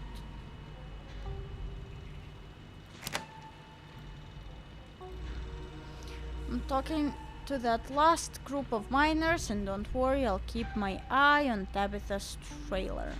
Good luck. Going around asking questions, huh?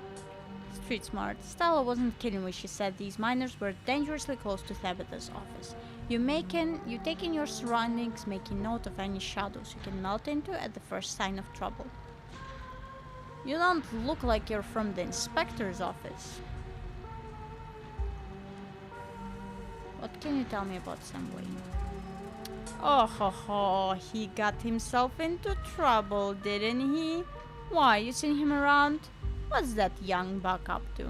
What do you think he's been up to? What's been up to? He's been following me. I think he's been doing a slasher movie over the real like. I think he might have been murdered and someone's going around wearing his bloody clothes and pretending to be him. I've heard from some of the other folks in camp that he had a nasty spat with an axe and disappeared not long after. Huh, you mean the boss? Far as I know, that never ended.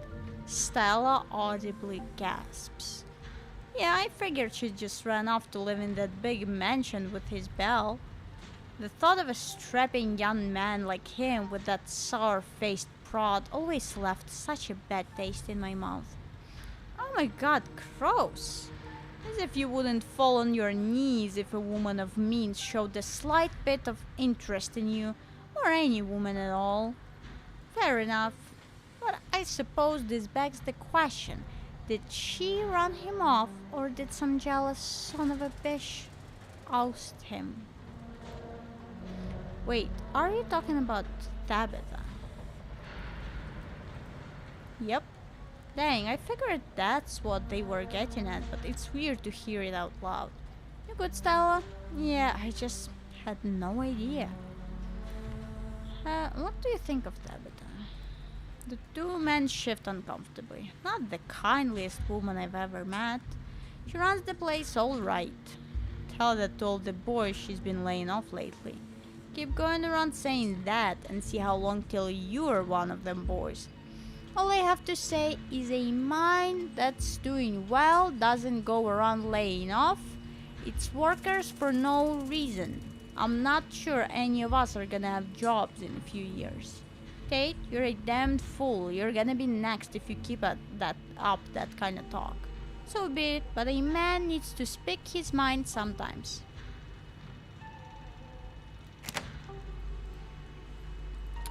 Have you noticed anything strange here lately? All kinds of weird stuff happens in these hills. What sort of weird do you mean?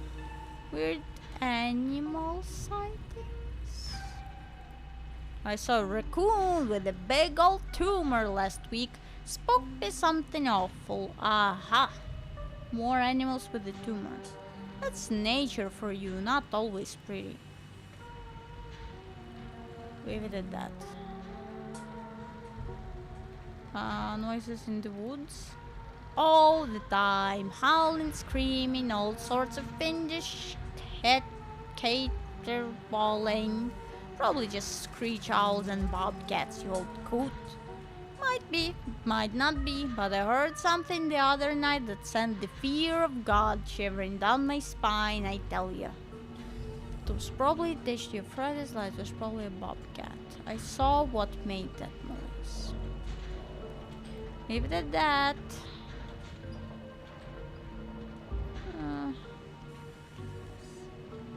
You're getting sick? In some of the older miners, sure, but I wouldn't call that unusual. That's all for the knocking in the mines. Sure, that's all. Thanks for the help. My pleasure. Zori, I think we've got a problem. Street smart. By the time Stella finishes her sentence, you've already ducked around the corner and out of sight. Aha!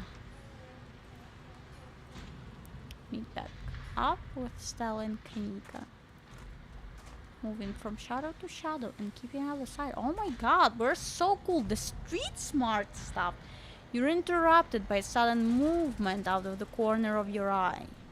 A girl carrying a bundle of snack pops through a hole in the fence and disappears over a crest of a hill. Hey, I think I just saw Rosalina. Wait, really? What is she doing here?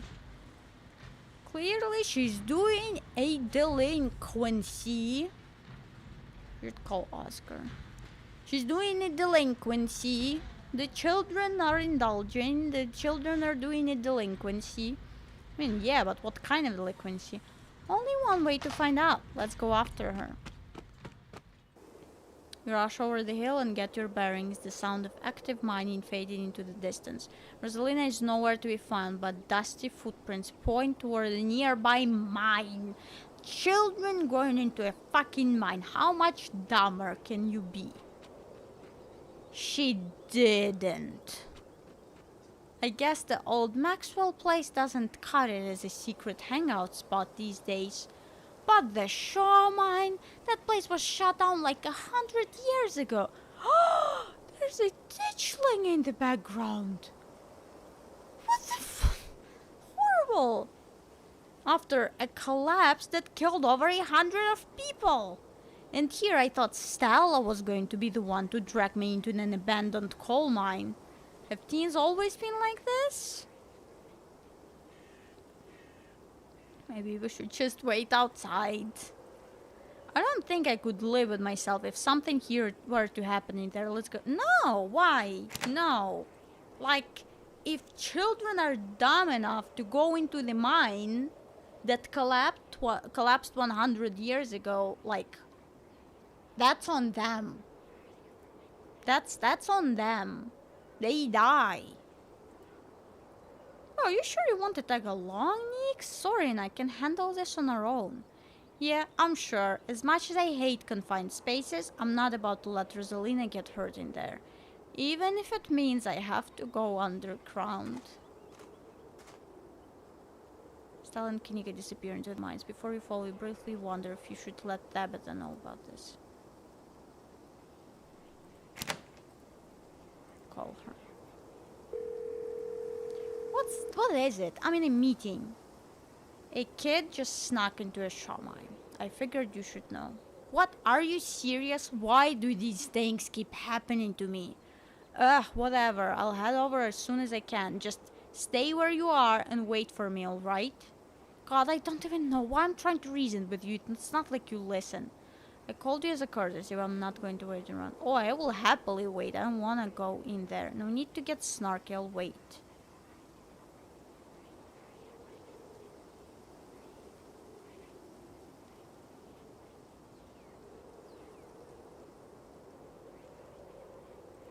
fine. Oh, what? Call Tabitha to tell her about Rosalina, then wait for her outside. 26% of people did that. Good. Tabitha hangs up on you. Wait for Tabitha. You find a tree and lean against, then wait for your cousins. Stella and Kanika will probably be fine without you. You stand outside the mines, anxiously eyeing the tree line, hoping not to get glimpse of any inhuman movements. Ah, you actually waited for me. I don't know what to say. Oh yeah, it's cousin bonded time. It's nice to see you too, Tabitha. How about thank you, Zori? It's cousin bonded time. Tabitha signs. Let's just get this over with, alright? She should have called the police or something. Because, like, kids going into a mine that she also owns, by the way. Just call the fucking police and the kids should be arrested. It's so stupid. I don't like the thought of you walking around an abandoned coal mine, but I'd rather not leave you out here unattended. You should be safe enough with me there to guide the way. Tabitha huffs her way up to the mine entrance and disappears into the darkness. We follow her and enter the mine. The inside of the mine is warmer than you expected. The air thick and wet. The ceiling hangs much lower than you are tall, forcing you and Tabitha to hunch over your legs back in a painful squat as you begin to navigate the maze of the corridors. This is horrible. This is horrible. I am very claustrophobic. I once, for some reason, either as a school trip, we once went to caves. And that was horrible, and I hated every second of it. I don't know, like, I guess at the time I didn't know that I was claustrophobic, and I hated the whole time I was in the caves. Do you know why the entrance to this place was boarded up? Because there was a collapse 100 years ago that killed a bunch of people? 168 people. A man named Charles Shaw decided it was okay to use faulty wood for support struts, and the entire mine came down. It's almost ruined my family. A lucky few died instantaneously, but for most of the souls who perished here, it was slow and agonizing. Trapped under rubble and left to slowly succumb to crush injuries or burns or dehydration. It took a week to clean out most of the rubble and recover the bodies. The few survivors who were dragged out were never the same. I can't say I blame them. God, that's morbid. Life is morbid. 168 people walked blindly to their deaths, unaware of the hand they'd been dealt until they were literally buried by it. None of us know the price we have to pay until our debt is due. Tabitha's ruminations are interrupted by a thunderous knock, echoing deeper in the mine. This is horrible. What the hell is that? Probably another delinquent looking for a lifetime ban from my property. Come on, it came from this way. Tabitha hastens her pace and quickly disappears deeper into the mine. You take a deep breath and follow suit. The deeper you progress into the mine, the heavier the air becomes. Cold dust hangs in thick clouds around you, even though this place was abandoned over a century ago. Echoing through the tight corridors, you and Tabitha can pick up snippets on a tense argument. I can't believe your dad sent people to follow you. That's messed up. I think that qualifies as harassment. You're right, Becca. It is messed up. I don't need him telling me where I can be. You could at least check in so he knows you're not dead. He loves you and worries about you. He's not really asking for much. Come on, kiddos. There's some real spooky stuff going on in this town right now. You shouldn't be hanging out down here. We're not kids. Yeah, we're teens. Chill, teen boy. Well, you look like a bunch of kids to me. Are those canned strawberry margaritas? Where did you even get those? Oh no, I know that it isn't you, Miles. It had better not be you. Yeah, whatever, it's me. What are you even doing here? Looks like we found our trespassers. I still can't believe that Stella managed to drag Kanika out here. She avoids me like the plague.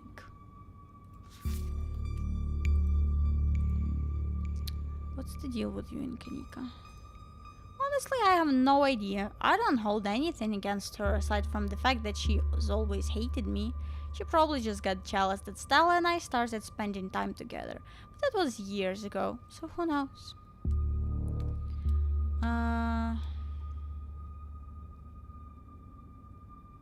What do you think of Kanika? I think the two of us are more alike than she'd ever care to admit. I respect her, but don't tell her I said that. I wouldn't want to appear weak.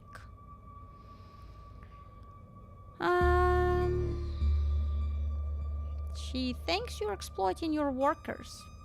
I'm not trying to exploit anyone. I'm just doing the best I can. It's not my fault that sometimes I have to make cuts. It's not my fault that some people just aren't cut out for the job. I've given up on other people understanding me. It doesn't matter. Let's move on. They're close. You breathe a sign of relief as the tight passageways gave way to a small cavern. Within a group of teens engages Stella and Kanika is a heated argument. All of them are too caught up in the moment to notice you or Tabitha approach. My dad is a foreman at the continuous mining facility, and he says they only abandoned this mine because there wasn't enough coal left. So it's actually really safe when we can hang out here whenever we want. Wait, Becca, I thought your dad was a charge hand. No, Alexis, he got promoted last month. Correction, your father was a foreman at the continuous mining facility. We'll see if he even has a job in the morning. I agree with that. I agree with that, yes. What? Oh, shit. Oh, hey, Debbie. Hey, Zori. We thought we'd lost you there. Did you run off to snitch to Tabitha? Kanika signs. It's probably for the best. These kids are refusing to listen to us. Hey, don't talk about us like we aren't here. Yeah, we can hear you. Alexis, don't butt in. I'm trying to make a point. Do none of you understand what a boarded up mine entrance is supposed to mean? It means it's closed, condemned, not fit for human use. Aw, come on, this place is way sturdy. Check it out. The teen with the beanie jumps up and slaps a strut on the ceiling. Oh, was that the knocking we were hearing earlier? Oh my god, Zane, cut it out. You're embarrassing us. I'm sorry for Zane's behavior. I don't think he realized how extremely 8th grade it is to jump up and hit things. No offense, Rosalina. I'm taken, the other 8th graders are totally immature. Not like you, Rosalina. You're chill and smart too. Enough. The damage is already done. Now leave. I'm tired of people in this town dragging my cousin headlong into danger. That's so nice that for some reason she's talking about us. It's like somehow we are in danger, even though, like, I don't know, like kids are trespassing, and instead she's like, you're dragging my cousin in here, you stupid kids.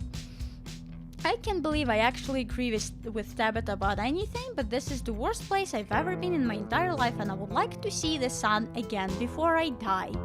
Oh, come on, you guys. Maybe it's not a big deal. I used to do dangerous things all the time. And I still do dangerous things now. Yeah, because maybe that doesn't talk about your maturity, Stella. Maybe you're not supposed to say that as an adult. Like, what is wrong with you? The kids are in the mine that collapsed and killed a bunch of people. And she's like, come on, it's not a big deal.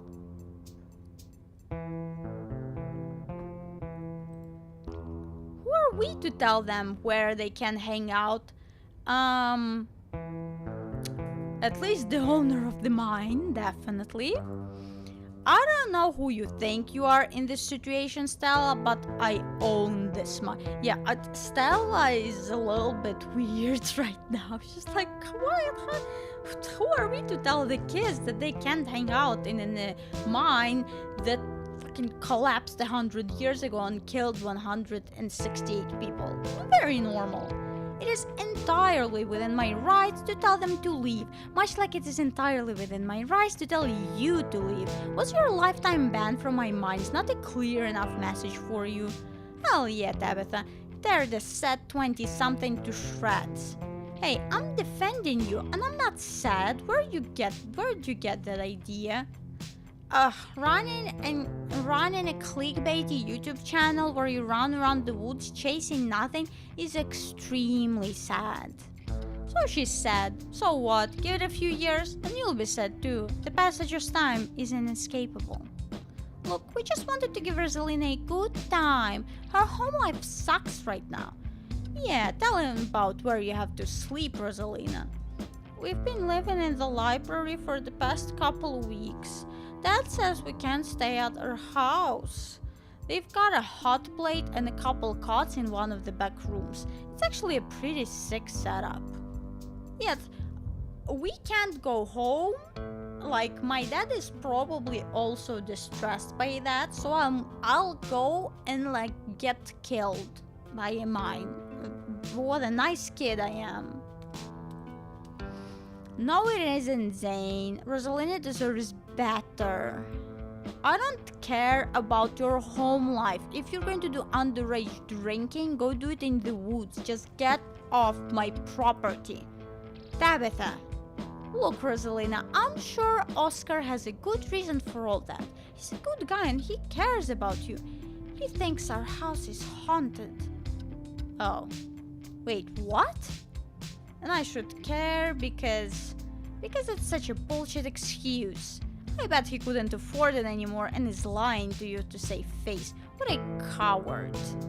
Becca, I don't think you can, like, say that about other people's families. Isn't that, like, bullying yourself? That's what I wanted to say. Like, she's not even pretending to, well, she is pretending to be friends with Rosalina, and she's like, yeah, your dad sucks. You can't just say that. Shut up, Zane. Back up, he said it's haunted. I can't believe he didn't mention it to me. I could investigate. Why are we having this conversation inside of a mine? Can't we get outside? I don't give a shit whose house is haunted. There is no ghost, Stella. It would be cool if there was, but Becca's right.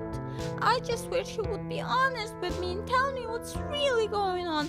It's like he doesn't think I can handle it, like I'm still a little kid. Yeah, going out in the mine will teach him that you're definitely not a little kid and you're a very responsible adult. You're all children and none of you realize how good you have it. Back in the day, each and every one of you would be pulling 12-hour shifts in this exact mine. If it weren't for child labor laws, the 5 of you might have some actual character. Exactly. Rosalina's not that mature anyways. She still sleeps with stuffed animals. That doesn't mean she's not mature. I still have pork chop, you know? I rest my case. Wait, what did you say about child labor? I'm not going to read any of this. This is between you and your dad, and the two of you should talk about this anywhere that isn't here. I'm sure Oscar's doing this to protect you, right? Oscar should treat you more like an adult. How do you know there isn't a ghost? At this rate, I'd be surprised your house wasn't haunted during silence. This is between you and your dad. And yeah, talk about in a normal place, please. I couldn't agree more. Yeah, if Rosalina's house is haunted, we should break in and, like, Ghostbuster or you know, something. Sounds pretty rad to me. Whatever gets you delinquents out of my mine. Oh my god, Zane, you can't ghost bust if there is no ghost. Also, Rosalina lives there. She can't break into her own house. There is no ghost that you know of. I bet we could figure out how to bust it if it's actually real. And if it isn't real, well, problem solved. You know, Rosalina, you could always stay over at my house until Stella ghost busts your place. We have a finished basement with a pull-out couch. Why are we talking about this like this isn't a thing? Like it's a thing. It's not a thing. There is no ghost. Wow, she's the edgiest teenager out of them all. Oh my god!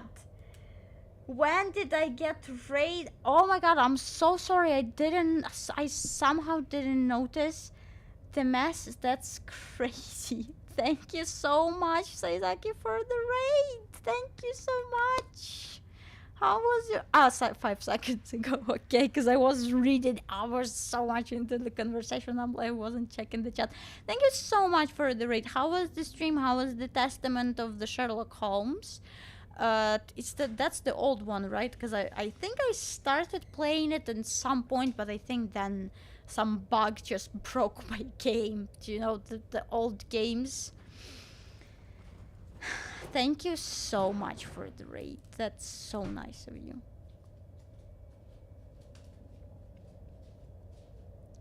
I don't care, and I can't believe. Okay, thank you for being here, Quolf. Thank you. Have a good day, evening, something. And I can't believe I wasted this much time trying to argue with children. I'm washing my hands of this and calling the cops. Feel free to leave before they show up. I said that she should have called the cops before, because, like, what the fuck? Oh, hello, Hugh. Hello. Hear that, Miles? We're leaving. I suggest the rest of you kids leave this empty mine before someone gets black lung or gets crushed by rocks or meets any of the many terrible fates people tend to meet in abandoned mines. Can't stay, but I wanted to say hi. Well, thank you for coming. Thank you for saying hi, Hugh. Okay, my vocabulary is not very big today. I can't remember anything. Kanika is interrupted by a pair of thunderous knocks. That wasn't me, I swear.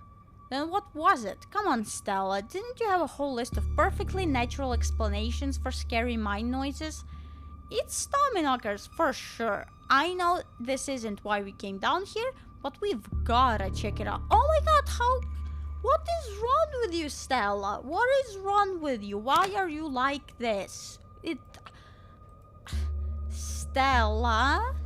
I know, but weird stuff's been happening around here for the past few days. What if this is our chance to get an actual solid lead? The stakes couldn't be higher. Do you have no sense of self-preservation? I want you out of here, Stella. Oh, come on, Tabby, you can come along too. If you guys are going after something spooky, count me in. Nobody is going deeper into the mine. Nobody's staying in the mine. You're all leaving. Please listen to Tabitha before my heart gives out. It'll be fun, Nix. It will not. Wait a second. Where the three of you run off to? Are you kidding me? Unbelievable. Wow, Kanika, maybe if you weren't still scared of the dark or whatever, you would have noticed them sneak off. I noticed them sneak off, and like, I've been zoning out the whole time we've been here. They must have squeezed through the child-sized tunnel. Like, I've always wondered where that goes. I've never been able to get these hips through there. Stella, stop sneaking into my mines. Please, I am literally begging. That's the funniest sentence I ever heard. Stop sneaking into my mines. If only all the tunnels down here were wide enough for adults, we could already be gone with this little... be done with this little mess. But no, there just have to be remnants from bygone era. Didn't you just talk about how child labor was the good old days a minute ago? I was trying to get you to leave my mine. Becca's head pops out from the tunnel's entrance. We are not about to let you come in here and ruin our good time. The mine is safe. I've been here 1,000,000 times. She can die. Yeah, if Becca says we're safe, then we're totally safe. I just... Whatever. Come on, you two. I know a cool spot this way. Yeah, they can die. They can die, okay? I don't care. If they're dumb enough to do this, they can die all they want. Okay, I think I know where that tunnel rejoins the rest of the mines. I'll go look for them, and I want each of every one of you to take note of the fact that I'm doing that. Well, of course, she would do that because she will be fucking sued by all of the parents. That's why you call the police first and let the police deal with that. So then you didn't see children come into your mine, and if children die, it's on them, and the police saw that.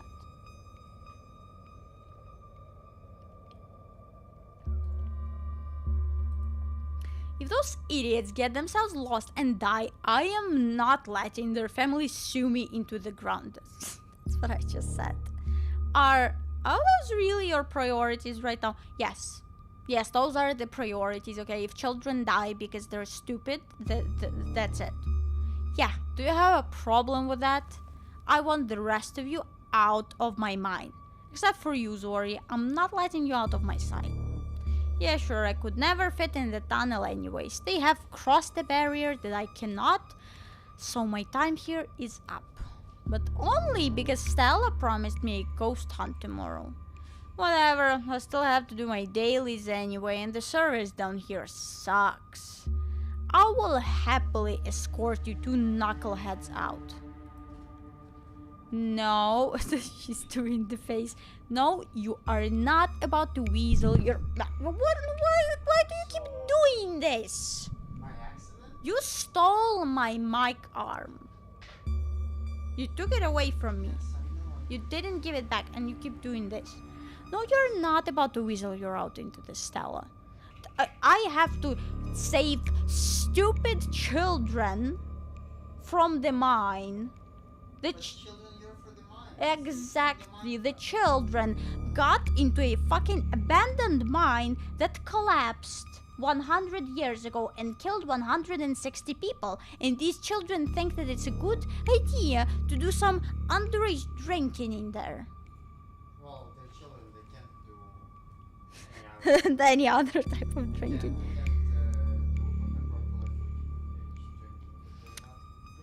Oh, come on, Tabby. I've been down here a ton. I can totally help out. Tabitha signs. There's no getting rid of you, is there? Fine, I won't waste my time arguing. What's the point of going after them? They're not going. We could just leave. We could just all leave. We could just leave. Fuck them kids. I don't care. What's the worst that can happen? Do you need me to start listing things off? I'd prefer to resolve this issue without word getting out if possible. Again, I don't want to deal with angry parents trying to sue me for their own negligence. Inspiring. Oh, don't worry, Zori. It'll be fun and safe. None of those words can be used in the same sentence as a mine. An abandoned mine or any mine. It cannot be fun or safe. I'm sure that's exactly what you told her last night, and we all know how that ended. Stella don't push Tabitha's boundaries like that. Tabitha don't push Stella away like that. Yes, Stella, you're getting really annoying, like seriously. Okay. I'm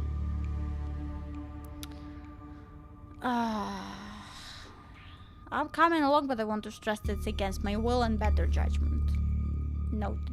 Let's not linger any longer if we have to. Want me to take Gretchen with me. I don't know if it'll be easier to cover more ground without her.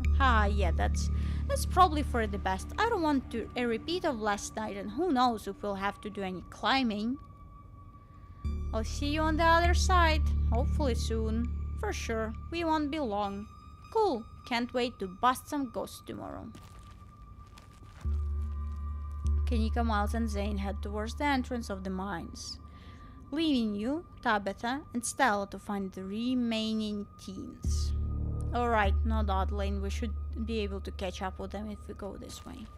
And Stella exchange a glance as Tabitha ventures forward. Venture deeper into the mine. This sucks.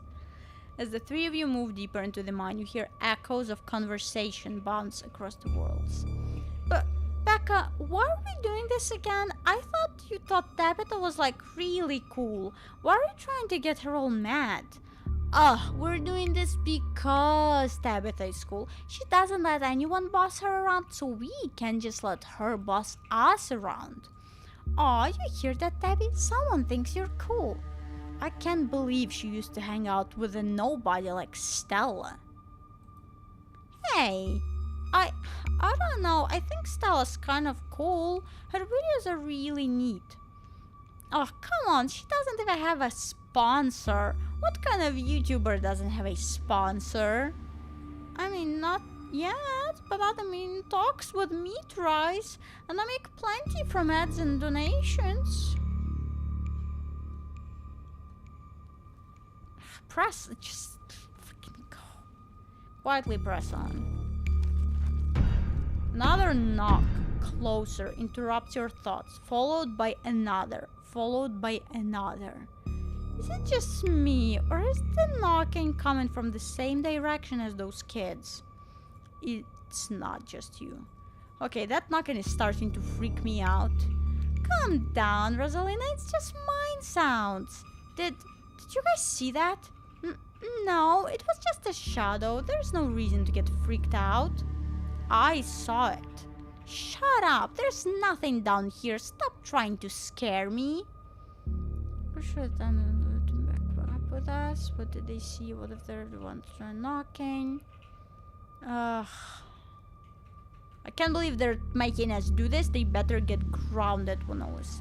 let's keep going, because it's probably gonna be faster. I'm worried about the mine collapsing.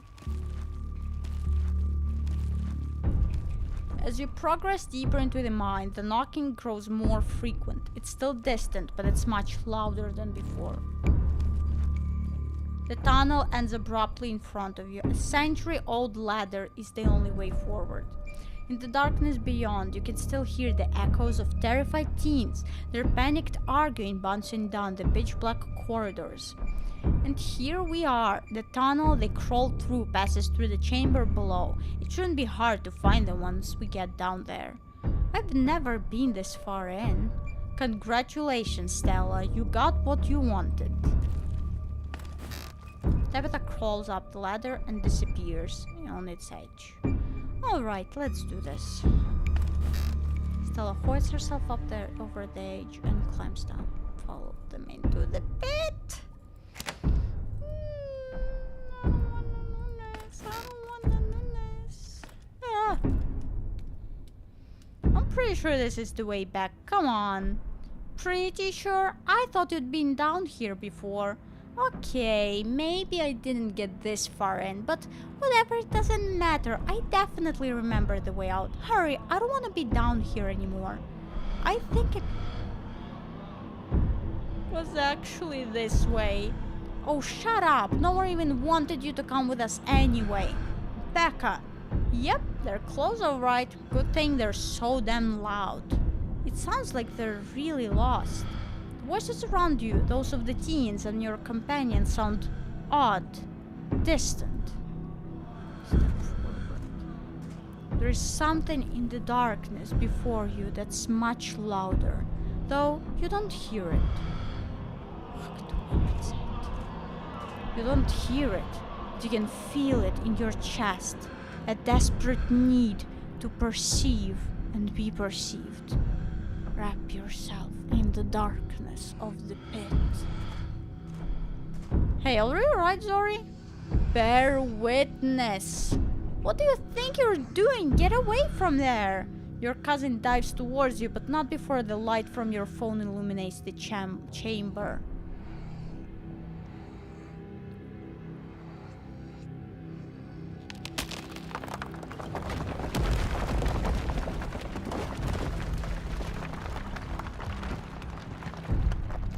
Sorry, are you alright? Oh, thank God you're alive. It looked like you had a seizure or something, then you and Debbie just conked out. I'm fine. Ugh. You can barely open your eyes. You're not fine. Neither of you move a muscle. I don't want you straining yourself while you're still recovering from whatever that was. I'm going to get you both some help. I'll be back soon, I promise. You fade back out of consciousness as your companion clambers out of the pit, intent on your rescue. You raise up on your elbows, head still swimming from the visions, your surroundings coming back into focus. Your head throbs as the knocking continues, now magnitudes more intense than ever. Through it, you once again hear the panicked voices of bickering teenagers echoing down the store corridors. Becca, you're just getting us more lost. It's this way. If you're so sure, then why don't you just leave? I can't believe I let Alexis talk me into inviting you in the first place. Becca, I'm just trying to help. I said go. Okay, I will. Alexis, you don't have to go with her. You know that, right? Becca sighed, Alexis. I'm sure Becca knows where we're going. She wouldn't just lie.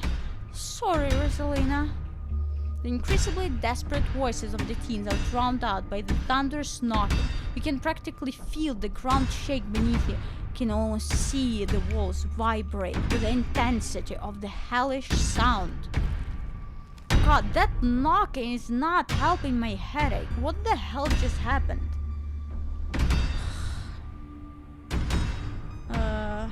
We should get out of here. I couldn't agree more. Rosalina appears in the passageway to your left, out of breath and teary-eyed. I'm so sorry I snuck off like that. I just wanted Alexis to think I was cool. The entire cavern shakes with the sound of rockfall. I don't know what the hell is up with that knocking, but that is the sound of a mine collapse. Quick, up that ladder, both of you. Wait, Becca and Alexis are still down there. You can't just leave them here. I know which way they were going. They'll listen to you this time. I promise. We are not dying because of some dumb kids. I'm not dying here. Do you have a death wish, little girl? This isn't a movie. The best thing we can do to help those girls right now is to not be buried alive ourselves. Take Rosalina and leave. You reach towards Rosalina. Mine is coming apart. They made their choice, Rosalina. Don't die for their mistake. We shouldn't talk about dying right now, but the mine is coming apart, okay? What if they don't make it? They already crossed that bridge. You can cross it too if you want. I don't care. Rosalina hesitates for a moment. Alexis, Becca, the way out is this way. If you just follow my voice, you'll be able to make it out. Okay, let's go. She grabs your hand, and the two of you start climbing. This way, come on. Your cousin moves with the kind of swiftness you'd expect from someone who spent her entire working life in and around coal mines. Becca, Alexis, can you still hear me? The knocking drowns out Rosalina's desperate shouts as three of you crawl closer and closer to the entrance. I'm so sorry I left you guys.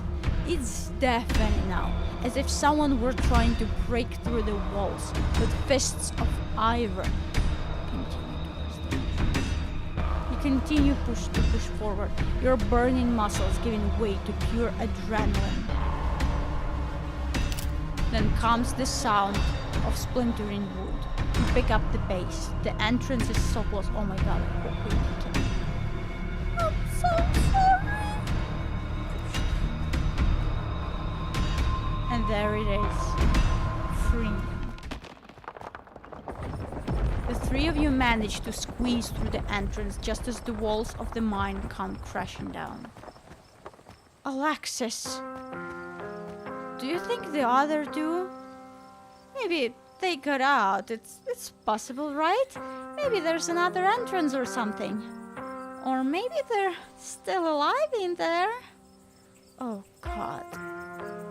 I'm so sorry. Rosalina, are you okay? Your dad's on his way. He should be here any minute. I'm so sorry. I'm going back to camp. I'll be back with some men. They can start digging. I'll call Earl. Takes a bit of time, but eventually Tabitha arrives with man and machine to start digging through the rubble.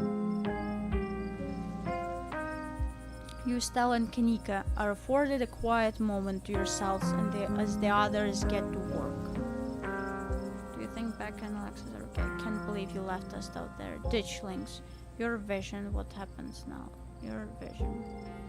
The stone carved in the wall that bit, it gave me some sort of vision. I saw what happened to this place.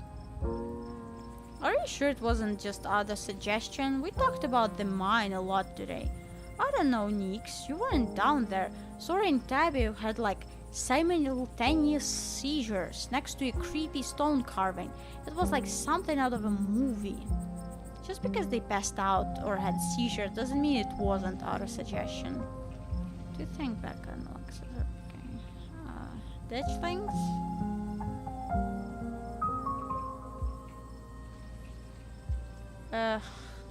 Not to be flippant, but that wasn't the end of our ditchling problem, right? I can't imagine how much worse this could get, but I think you're right.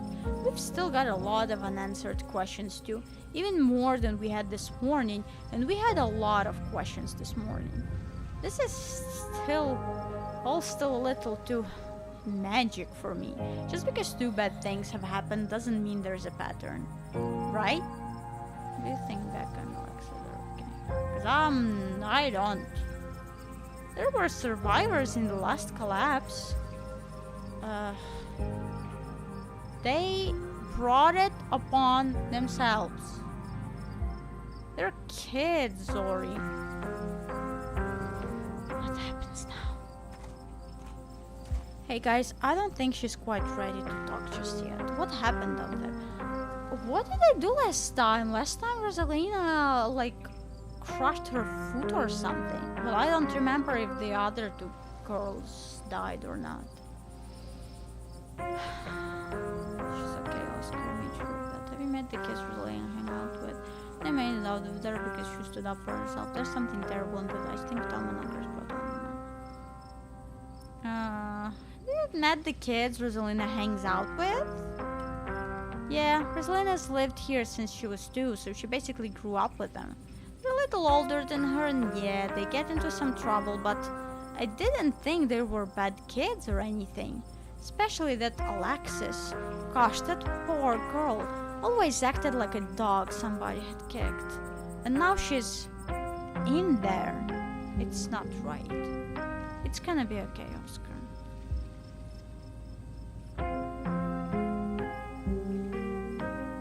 You shouldn't have left her hang out with them. Becca's trouble. That wouldn't have accomplished anything. Most of the time, when you tell kids not to do something, they just do it behind your back. Very true, very true. I'd rather not drive Rosalina away any more than I already have. She made it out because she stood up for herself. You should be proud. She's a good kid, Oscar. Thanks. She's okay. I made sure of that. I did. Thank you, Zoria. I just wish I could have kept her from going in there in the first place. If I just paid closer attention to her, maybe none of this would have happened and those kids wouldn't be down there. I can't help but feel like it was my responsibility to prevent this, and I blew it. Teens are reckless. There is only much you can do. And the shorter the leash, the worse the relationship. Don't blame yourself for choices someone else made. As a former reckless teen myself, and as a current reckless adult, yeah, she's right. I guess that's true. I've tried to let Rosalina make her own mistakes and learn from them. That's for staying up late or going too fast on her skateboard, not this. Rosalina told us you've been living in the library. I think she was trying to get away from that. Oscar signs. Rosalina told you that? Yes, it's true, but you have to understand there's something in that house. We believe you, Oscar. I couldn't let it hurt her, and since I didn't know how to get rid of it, I set up a back room at the library for us. Just until I could figure out how to fix things. I know she hates it, but I thought it would be better for her. Instead, I just threw her away, staying with friends, not checking in, and now this. It's all because of that house. And because of me. Because I haven't been able to fix this. I just wish she could understand. We don't have to be alone with this. We can help. Yeah, we're totally gonna help you get rid of your ghost. Or more likely we'll figure out what a non-ghost thing it actually is. Either way though, we're here for you. Thanks you guys, that really means a lot. I shouldn't have kept this to myself, but I was so afraid of seeming ridiculous. Are you hungry? You? Okay.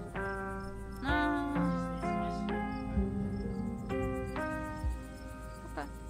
You know what? I'm gonna eat the egg. You're not eating the... You'll have another egg for dinner.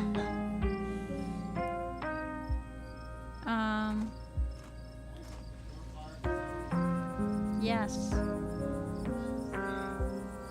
Dad, you must be so mad at me. Oh, Rosa, no, of course I'm not mad at you. Do you think that maybe they got out? Maybe there's another exit somewhere. Rosalina. I should have pushed back harder. I knew the way out. I should have made them come with me.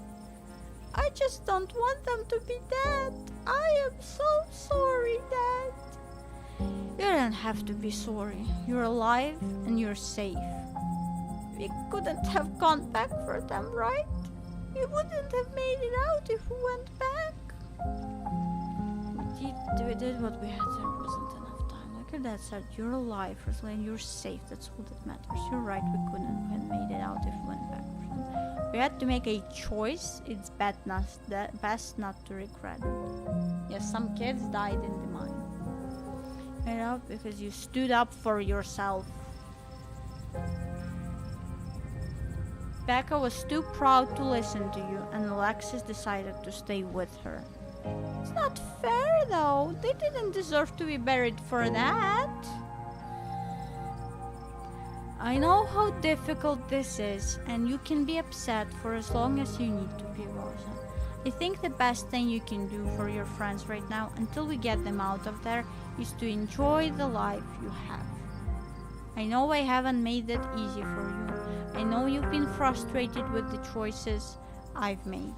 But I'm gonna do what it takes to move us back into our house. We're gonna have a good life again, Rosa. I'm sorry I didn't do this sooner. I'm sorry this is what it took. Dad, we are on the case. We'll be okay. I promise. I'm going to take her home. I guess we'll see the three of you tomorrow. And thank you, Zori. You have no idea how much I appreciate what you did for us. Actually, it was mostly Tabitha. It was mostly Tabitha saving her, but no one is talking about Tabitha. No one is thanking her. As Oscar and Rosalina leave, your cousin exhaustedly saunters over to you. Alright, Zori, my men are set up to start digging. Let's go home and get some rest. Now hold on a minute, Miss Scarlet. And if we have a quick word with your cousin, miss, in private? Okay, fine, just make it quick. And don't you dare try and pull anything on her. She did nothing wrong here. Ladies, I'm afraid that means you do. Don't you need to talk to us? We witnessed this too. Oh, sure, but that can wait. We know where to find y'all. Yeah, you also know where to find me. I'm staying at the Scarlet House, that's obvious. I'm Sheriff Huckby, and this is Deputy Derrickson, but you can call me Earl. Pleased to make your acquaintance. Welcome to Scarlet Hollow. Hope this little accident hasn't colored your perception of the place. Lovely place to live, if you ask me. Lovely indeed. Now, Sheriff Hugby, don't you think it's a mite odd that these teens find themselves in an all-abandoned mine on the very property Zori's family happens to own? And don't you think it's even a mite bit odder that Zori happened to be in there with them at the time of said collapse? I'd be lying if I said it weren't peculiar, though I'm sure you're an upright citizen, Zori, and this is all suddenly an unfortunate coincidence. The kids were dumb. I told you that she should have called the police before, and the police should have gotten the kids. Still, a good cop should ask himself these questions. You've got to understand where we're coming from. 2 kids, 15 and 14, are buried alive down there, and maybe they're dead. And you were on the premises. Yeah, everyone else was also on the premises. Whether or not that was merely coincidence remains to be seen, but we've got to do our diligence here. We get to your question, but I need to talk to the man that's been stalking me. We were chaperoning them. This town is hot. You're out of it. Why are you asking me this? It was a mine collapse. We saw some teens sneak into an abandoned mine, so we went after them. If it wasn't for me, they'd all be dead.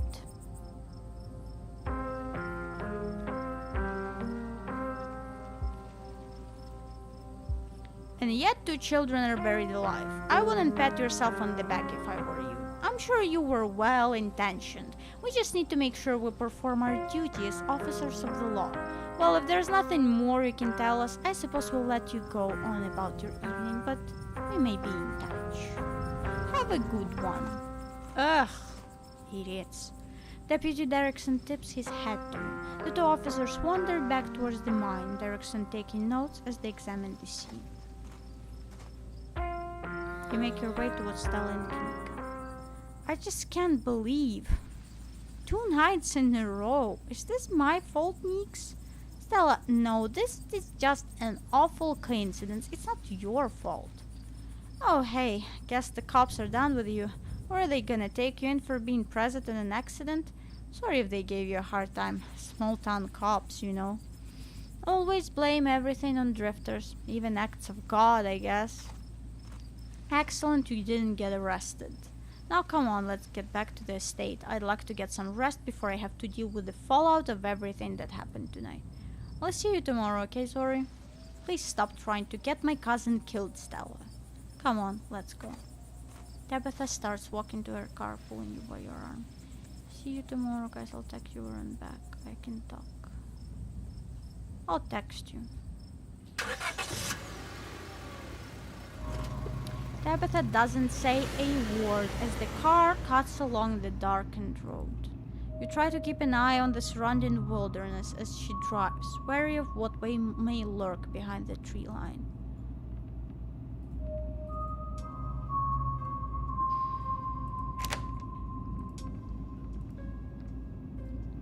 Sorry about today. Tabitha doesn't answer. Drop it. Tabitha's eyes remain fixated on the road. I'm doing terribly, by the way, in case you wanted to know. Why do you treat Stella like that? Didn't you two used to be friends? Do you think Becca and Alexis are okay? I don't appreciate being dragged out like that. Ugh. I don't think she wants to talk about any of this right now. I don't want to be a dick to her. Let's just ride in silence. I don't want to be mean. I don't want to ask weird, uncomfortable questions. Your eyes wander back to the tree line as you and Tabitha sink back into silence.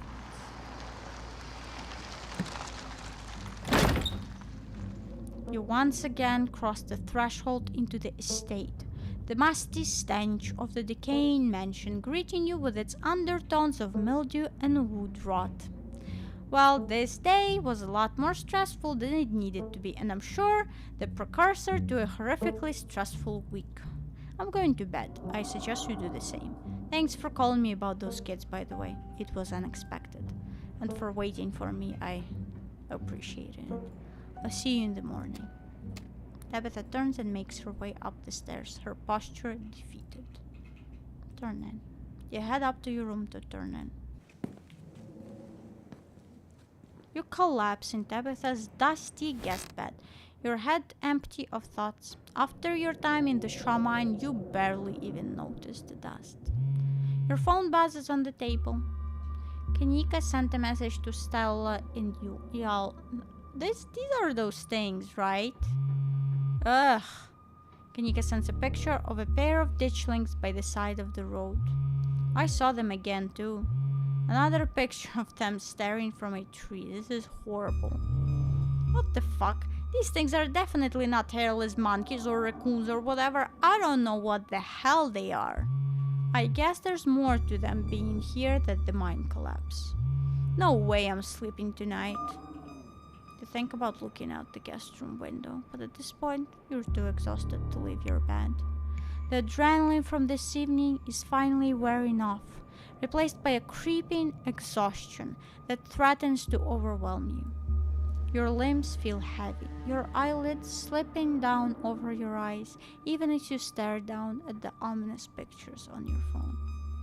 If it weren't for the pit of dread balling in your stomach, you would almost feel comfortable as you settle in between the covers, your tired bones sinking into the decrepit mattress. When you close your eyes, your thoughts drift to Alexis and Becca, terrified and alone, if not already dead. Your eyes shoot back open, your heart pounding as the door to your room swings open. Frou-frou! Just the cat. It's always just the cat. It's Frou-frou! It's nice to see another living being, even one as unfriendly as Tabitha's cat. The comfort of her presence sets your mind at ease, and you finally slip into a deep sleep.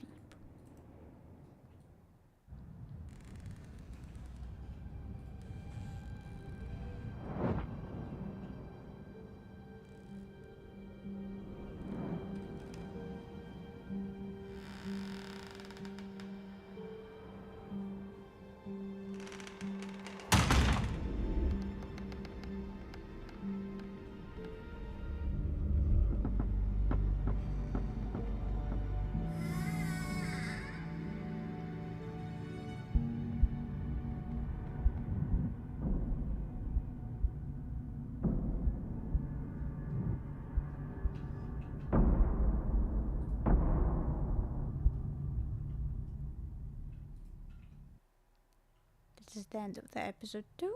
Episode 3 awaits. Proceed if you dare.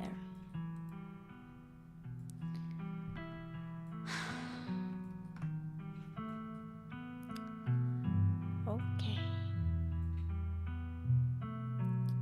I think after this, I am up for a tiny bit of oblivion, because why not?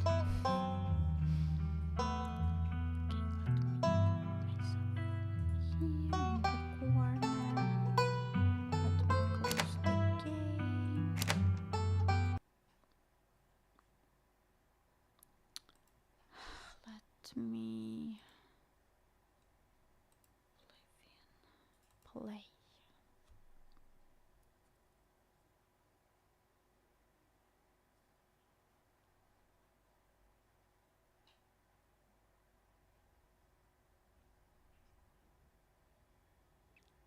Oh, now my Vulcan shaders are processing. Well, let's have a little tiny break. Maybe I'll make some tea, and then we'll have a teeny bit of oblivion. Pee.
We are back.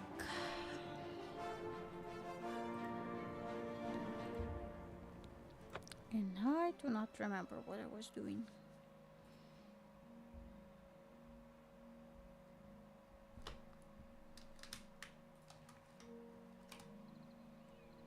Ah, okay. Horse. 500. Okay, so it doesn't matter, I think.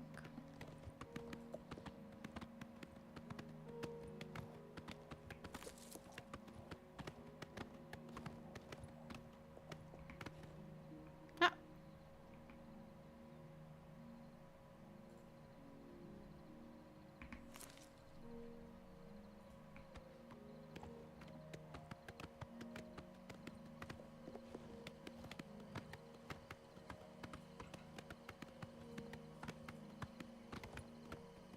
No, no wolves. No wolves. Mm-mm.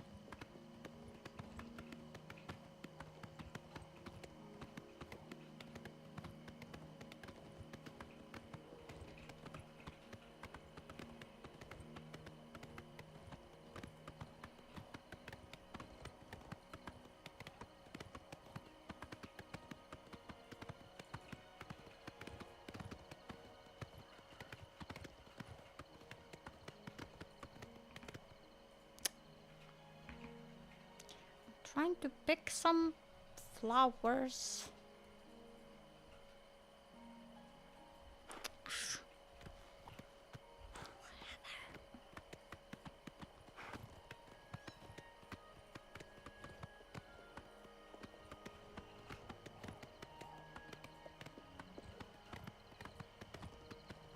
Okay, I'll leave you here behind the hill.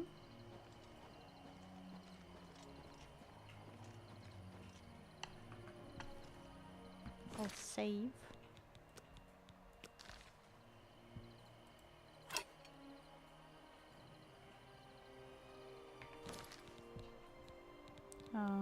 Where's my bow?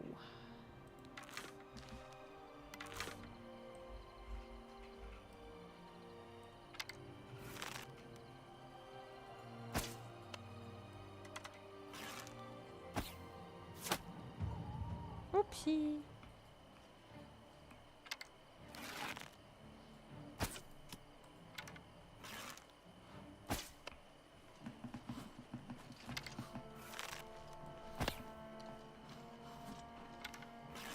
Stop fighting my horse! What is wrong with you people?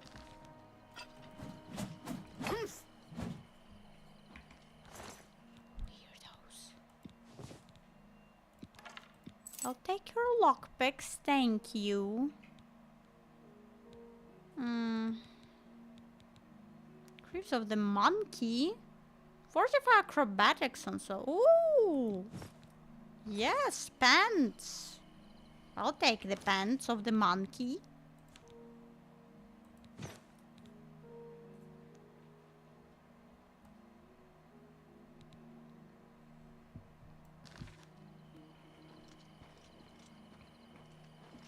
Is there anyone else in the camp? Why are these idiots trying to attack my horse? There's just a rat here.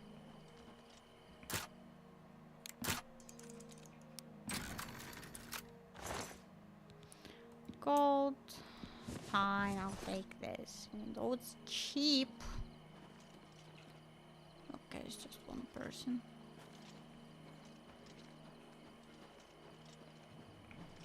Where's my horse? Oh! Who's fighting me? Who's fighting me? Stop it!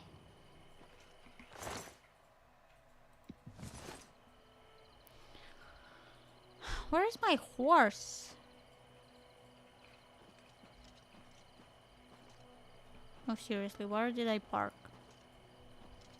Where did I park my horse?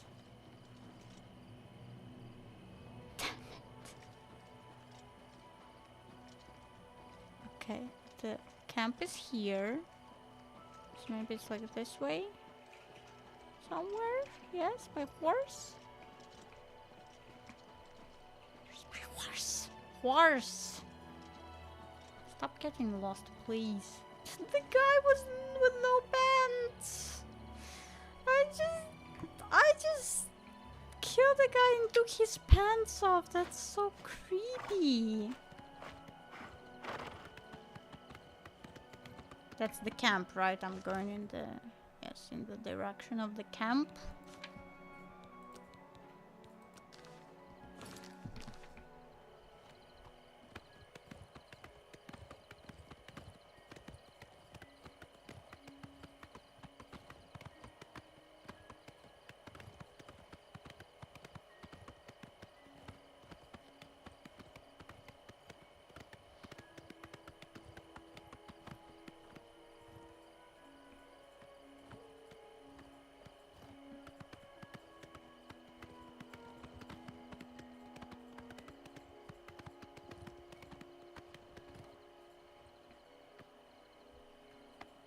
Okay, I'll leave you here.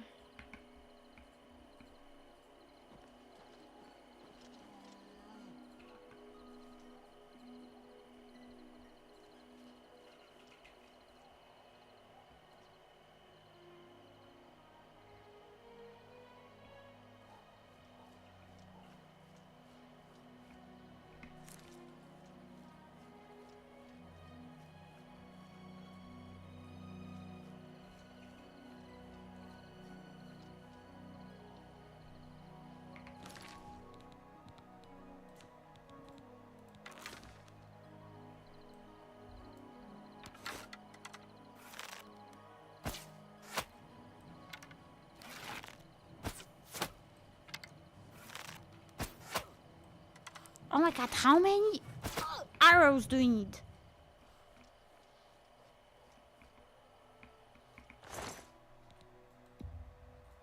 I'm taking my arrows.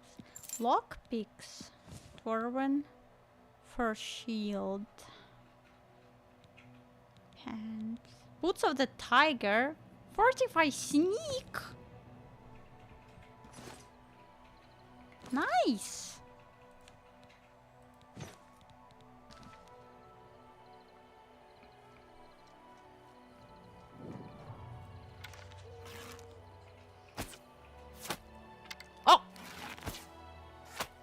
Wow, that was so cool.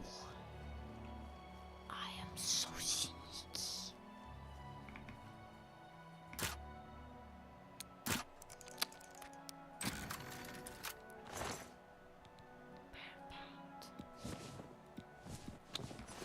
Trash. You guys keep trash in your camp.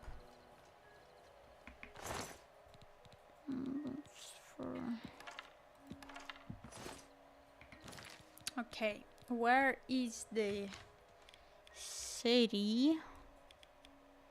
This staple. Wait, waterfront. Waterfront. Isn't there something? Something someone told me about. Something in the waterfront.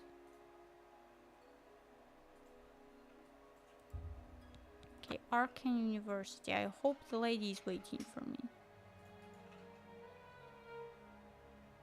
People don't like it when you talk to them with your weapon drawn.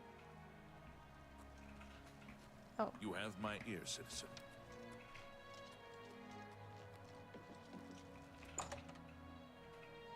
Do I have all of your artifacts? Hi! Did you know you can officially complain about the... It's nice to see you too. But you're... Wait, what? Goodbye. I was sure that I got everything. There's another camp? Oh.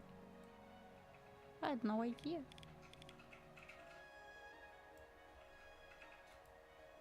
Ugh.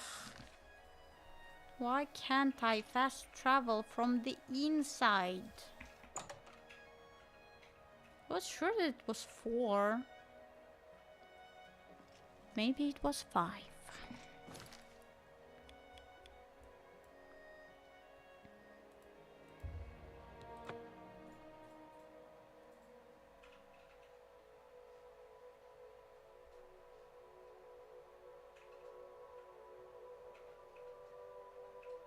What's that?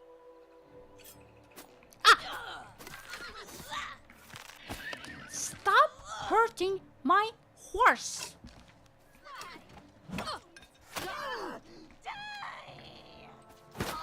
Ow! The best you can do! What is wrong with these people? Arrows? Very heavy though. What's her bow? Just an iron bow.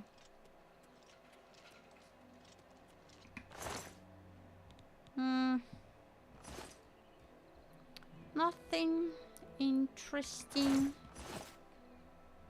Where's my quest? That way?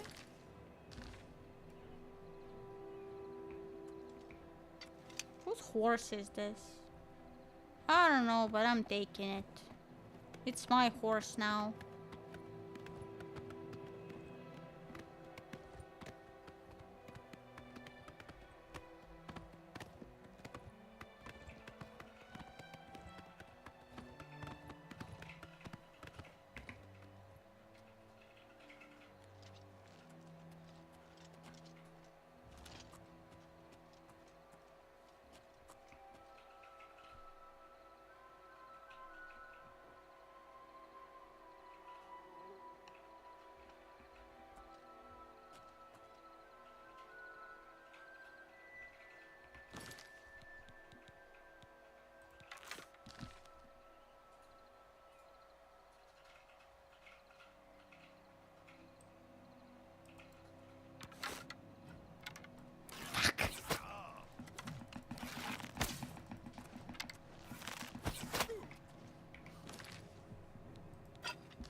If you've got the stones for it.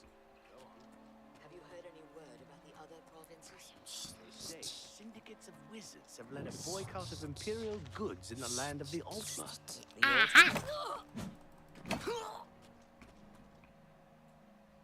Nice. I'm so stealthy. Steel Warhammer.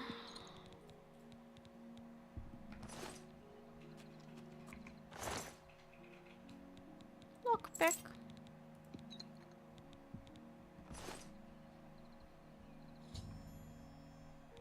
Yep.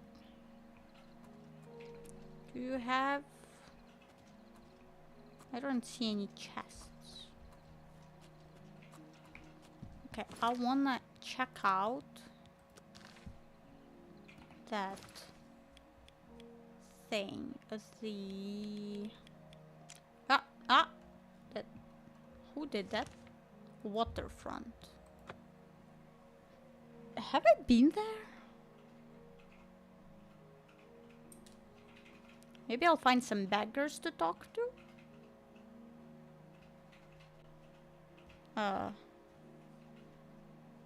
Okay. This is the waterfront, I guess, is it?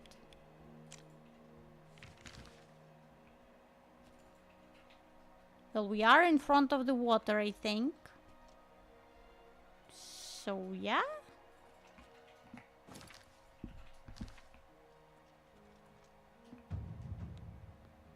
From your force, you have become an apprentice of acrobatics. You are now able to dodge by pressing right-click on space while moving, allowing you to quickly reposition yourself and avoid attacks. Isn't that cool? Oh, so... No, there's nothing here.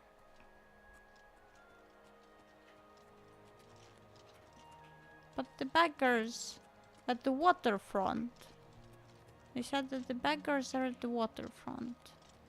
Well, there are probably no beggars at night, right? What would beggars be doing at night? How do I find that guy? Hello? You have my ear, citizen. How do I find?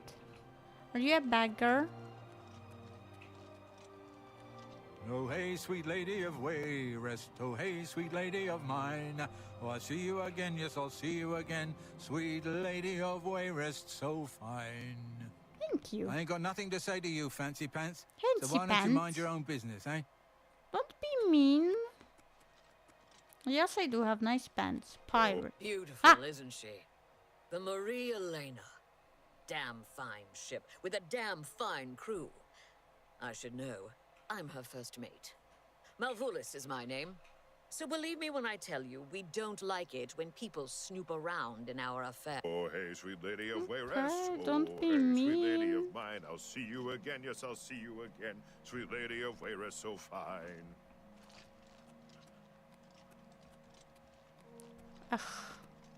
I haven't found anyone at the waterfront except for mean people.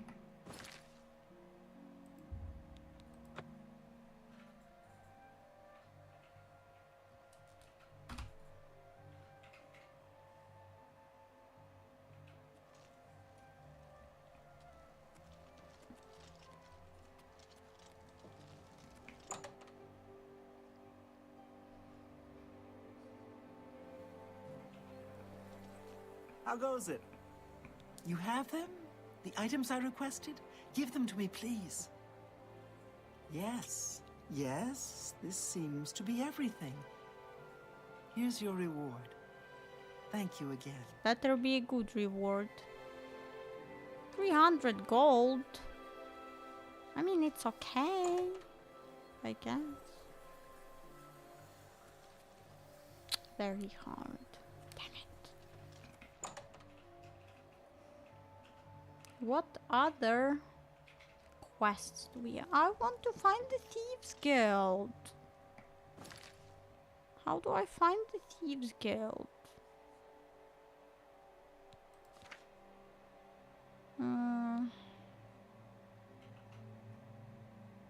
Then visit again at the university. Oh, cool. We shall do that. How do I... wait.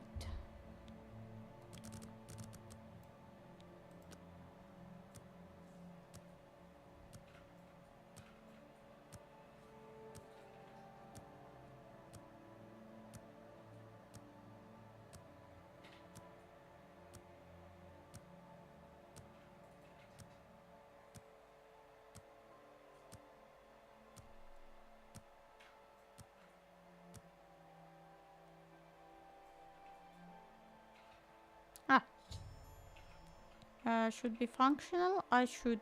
The orrery. What is the orrery?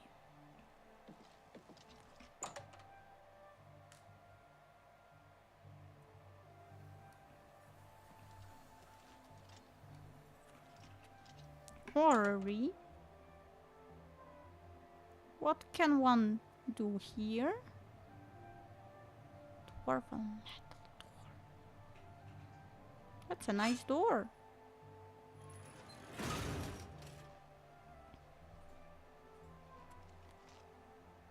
Hello. What does one do here? Yes? Okay. Farewell.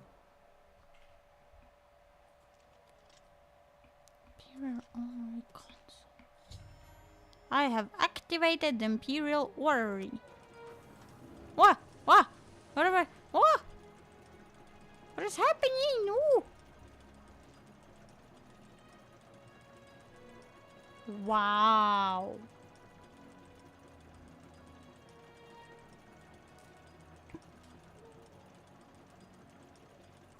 Wow. But what do we do here?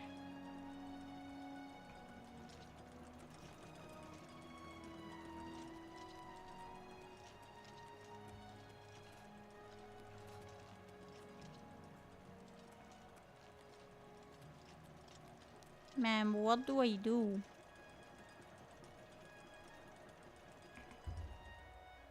Receiving new power from the orrery. Oh, okay, thank you. I'll leave, I guess. I don't know what this was, but thank you.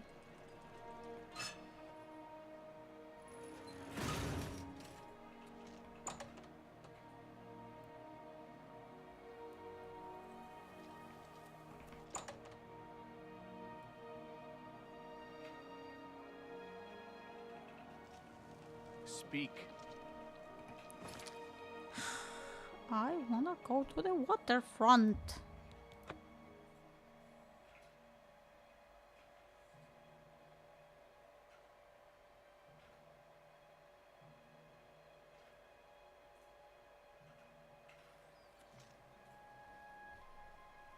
Okay, no beggars. Are there any beggars in the daytime? Maybe if I meditate?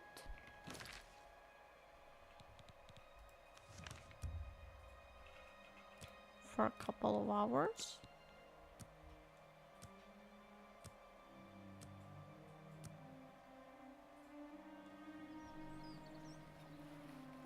Any beggars?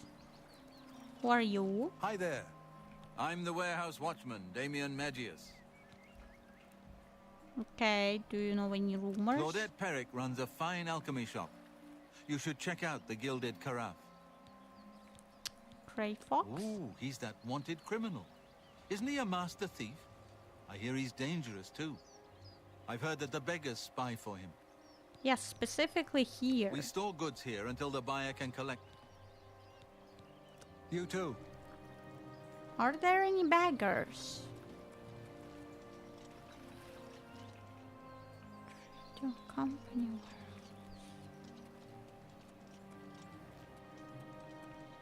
Floated float.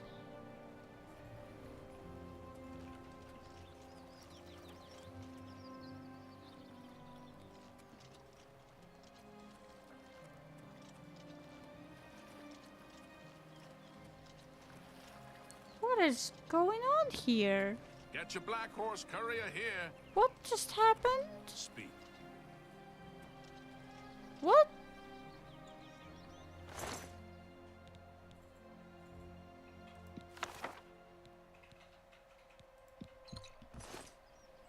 What just happened? Why? How did the guy die here?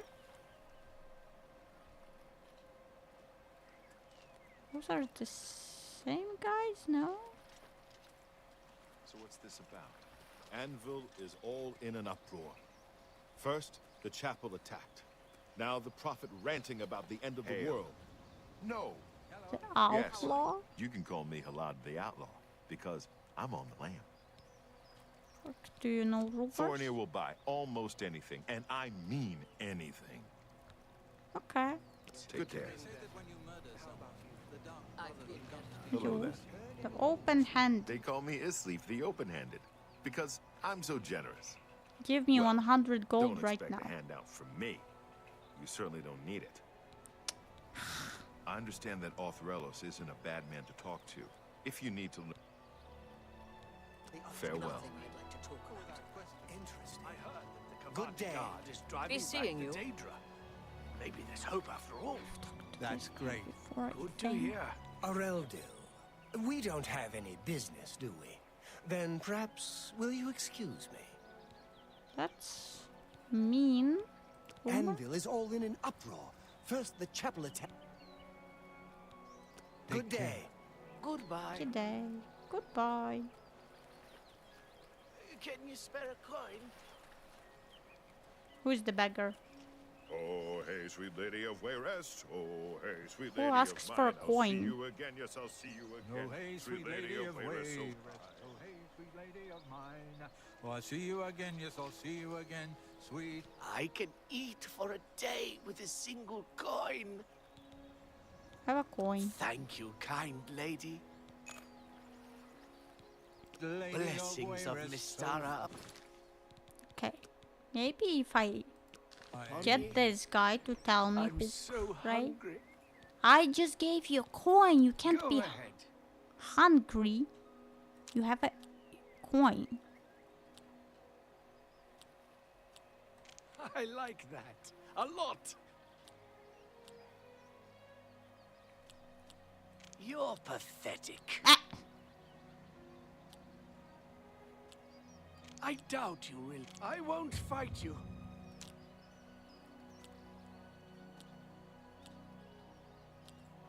You're pathetic. I like that. A lot. What's that supposed to be? That's enough. Blah, blah, blah. That's a bit excessive. You win this one. Oh, that's great. That's really too Is that it? much. Is that all I can do? All right, I get it. Great These are fox. fairy tale. Of course, it's all just made up to give them an excuse. I shopped at Three Brothers. Blessings You are of asking Mistara for upon coins and you shopped at Three Brothers. My athletics skill has increased. Oh, I need to sleep.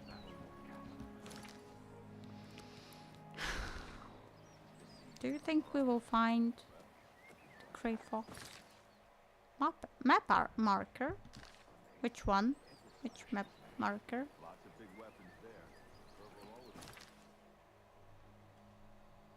What if we need to wait like 12 hours?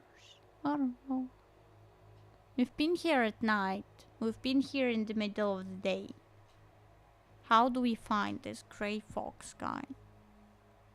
I need to sleep. Why can't I sleep here? Can you spare a coin? Hello? Go ahead, please. Rumor? Battlehorn Castle near Coral is besieged by marauders. Then Take do care. it. What a nice voice. See, house. Maybe I can break in and sleep. Shack for sale. I can buy a shack. Do you think I can buy a shack here? Thornton's house.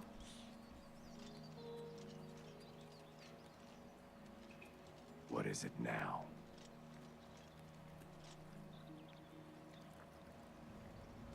Are you a beggar? What is it now? Good to see you. I'm Adenrel. I'm discouraged. Why? I understand old Dovin Aren can still teach a bit about alteration. Okay. Good day. I have no idea what you just said. 12 p.m. Maybe let's wave till like 12 p.m. ish. Like 12. It's gonna be midnight, so maybe before midnight.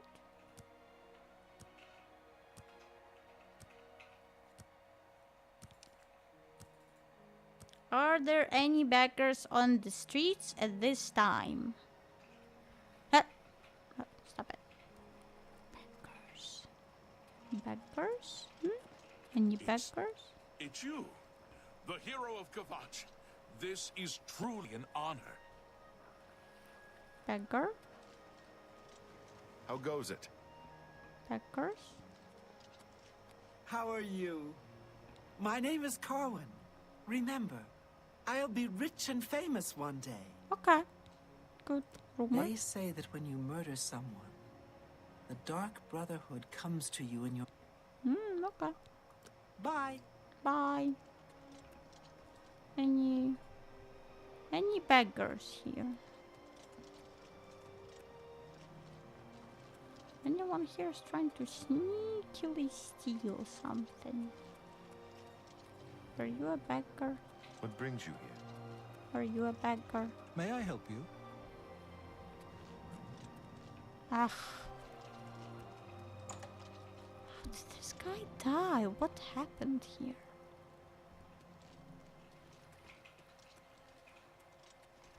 Is there anyone here? Anyone?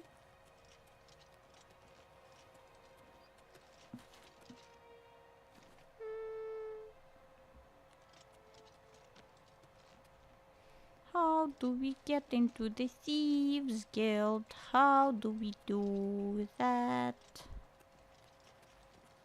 What is it, citizen? Greetings to you. Move out of my way. That's mean. Rindir Staffs is the best place in the city to buy a magical staff. Goodbye. Goodbye.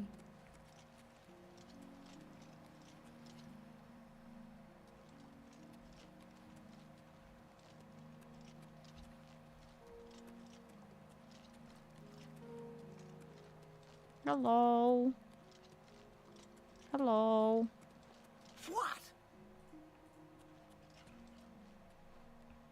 Where are you going?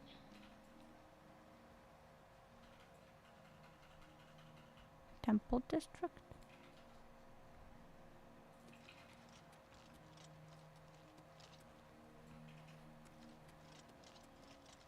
What is it, citizen? I cannot find the not the Dark Brotherhood, the Thieves Guild. It is very sad.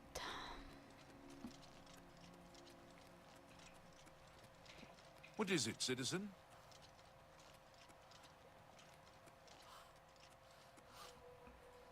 Lighthouse.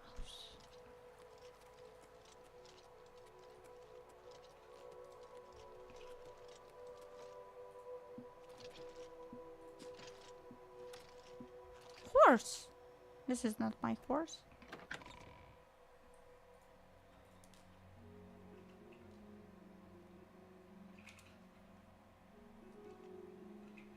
Well met. Oh, Matt. What?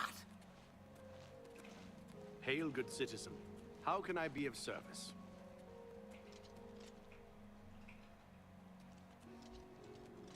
Is there a tavern here where I can sleep?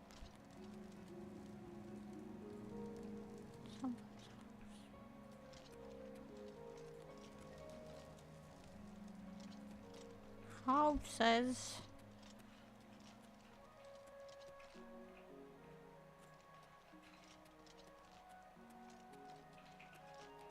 Where can I sleep?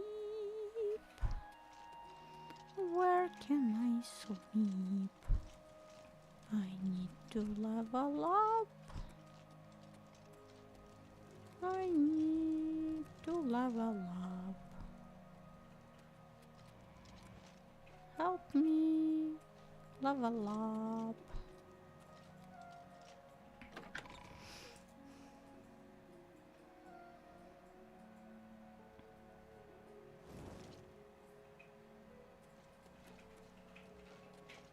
Greetings to you. It's you, the hero of Kvatch. Yes, that's me. I am the hero. But for some reason, I can't find a place to sleep. It's you, the hero of Kvatch. I understand nature worship has Pardon. become increasingly prevalent in the Somerset Isles. Flaming flask.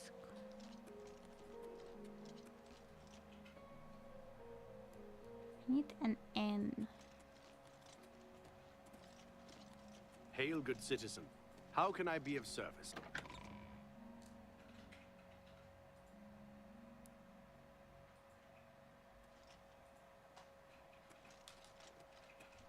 N.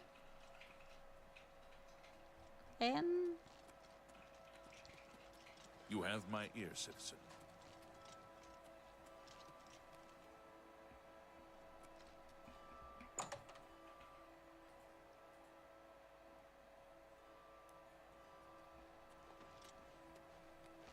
Good evening. Good to see you. I understand the Fighters Guild is hiring new members. Not bad work.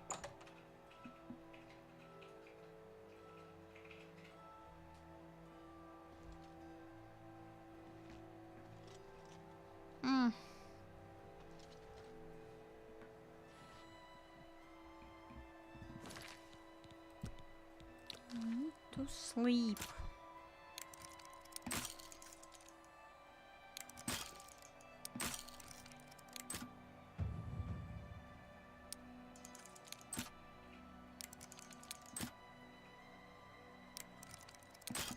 Ah!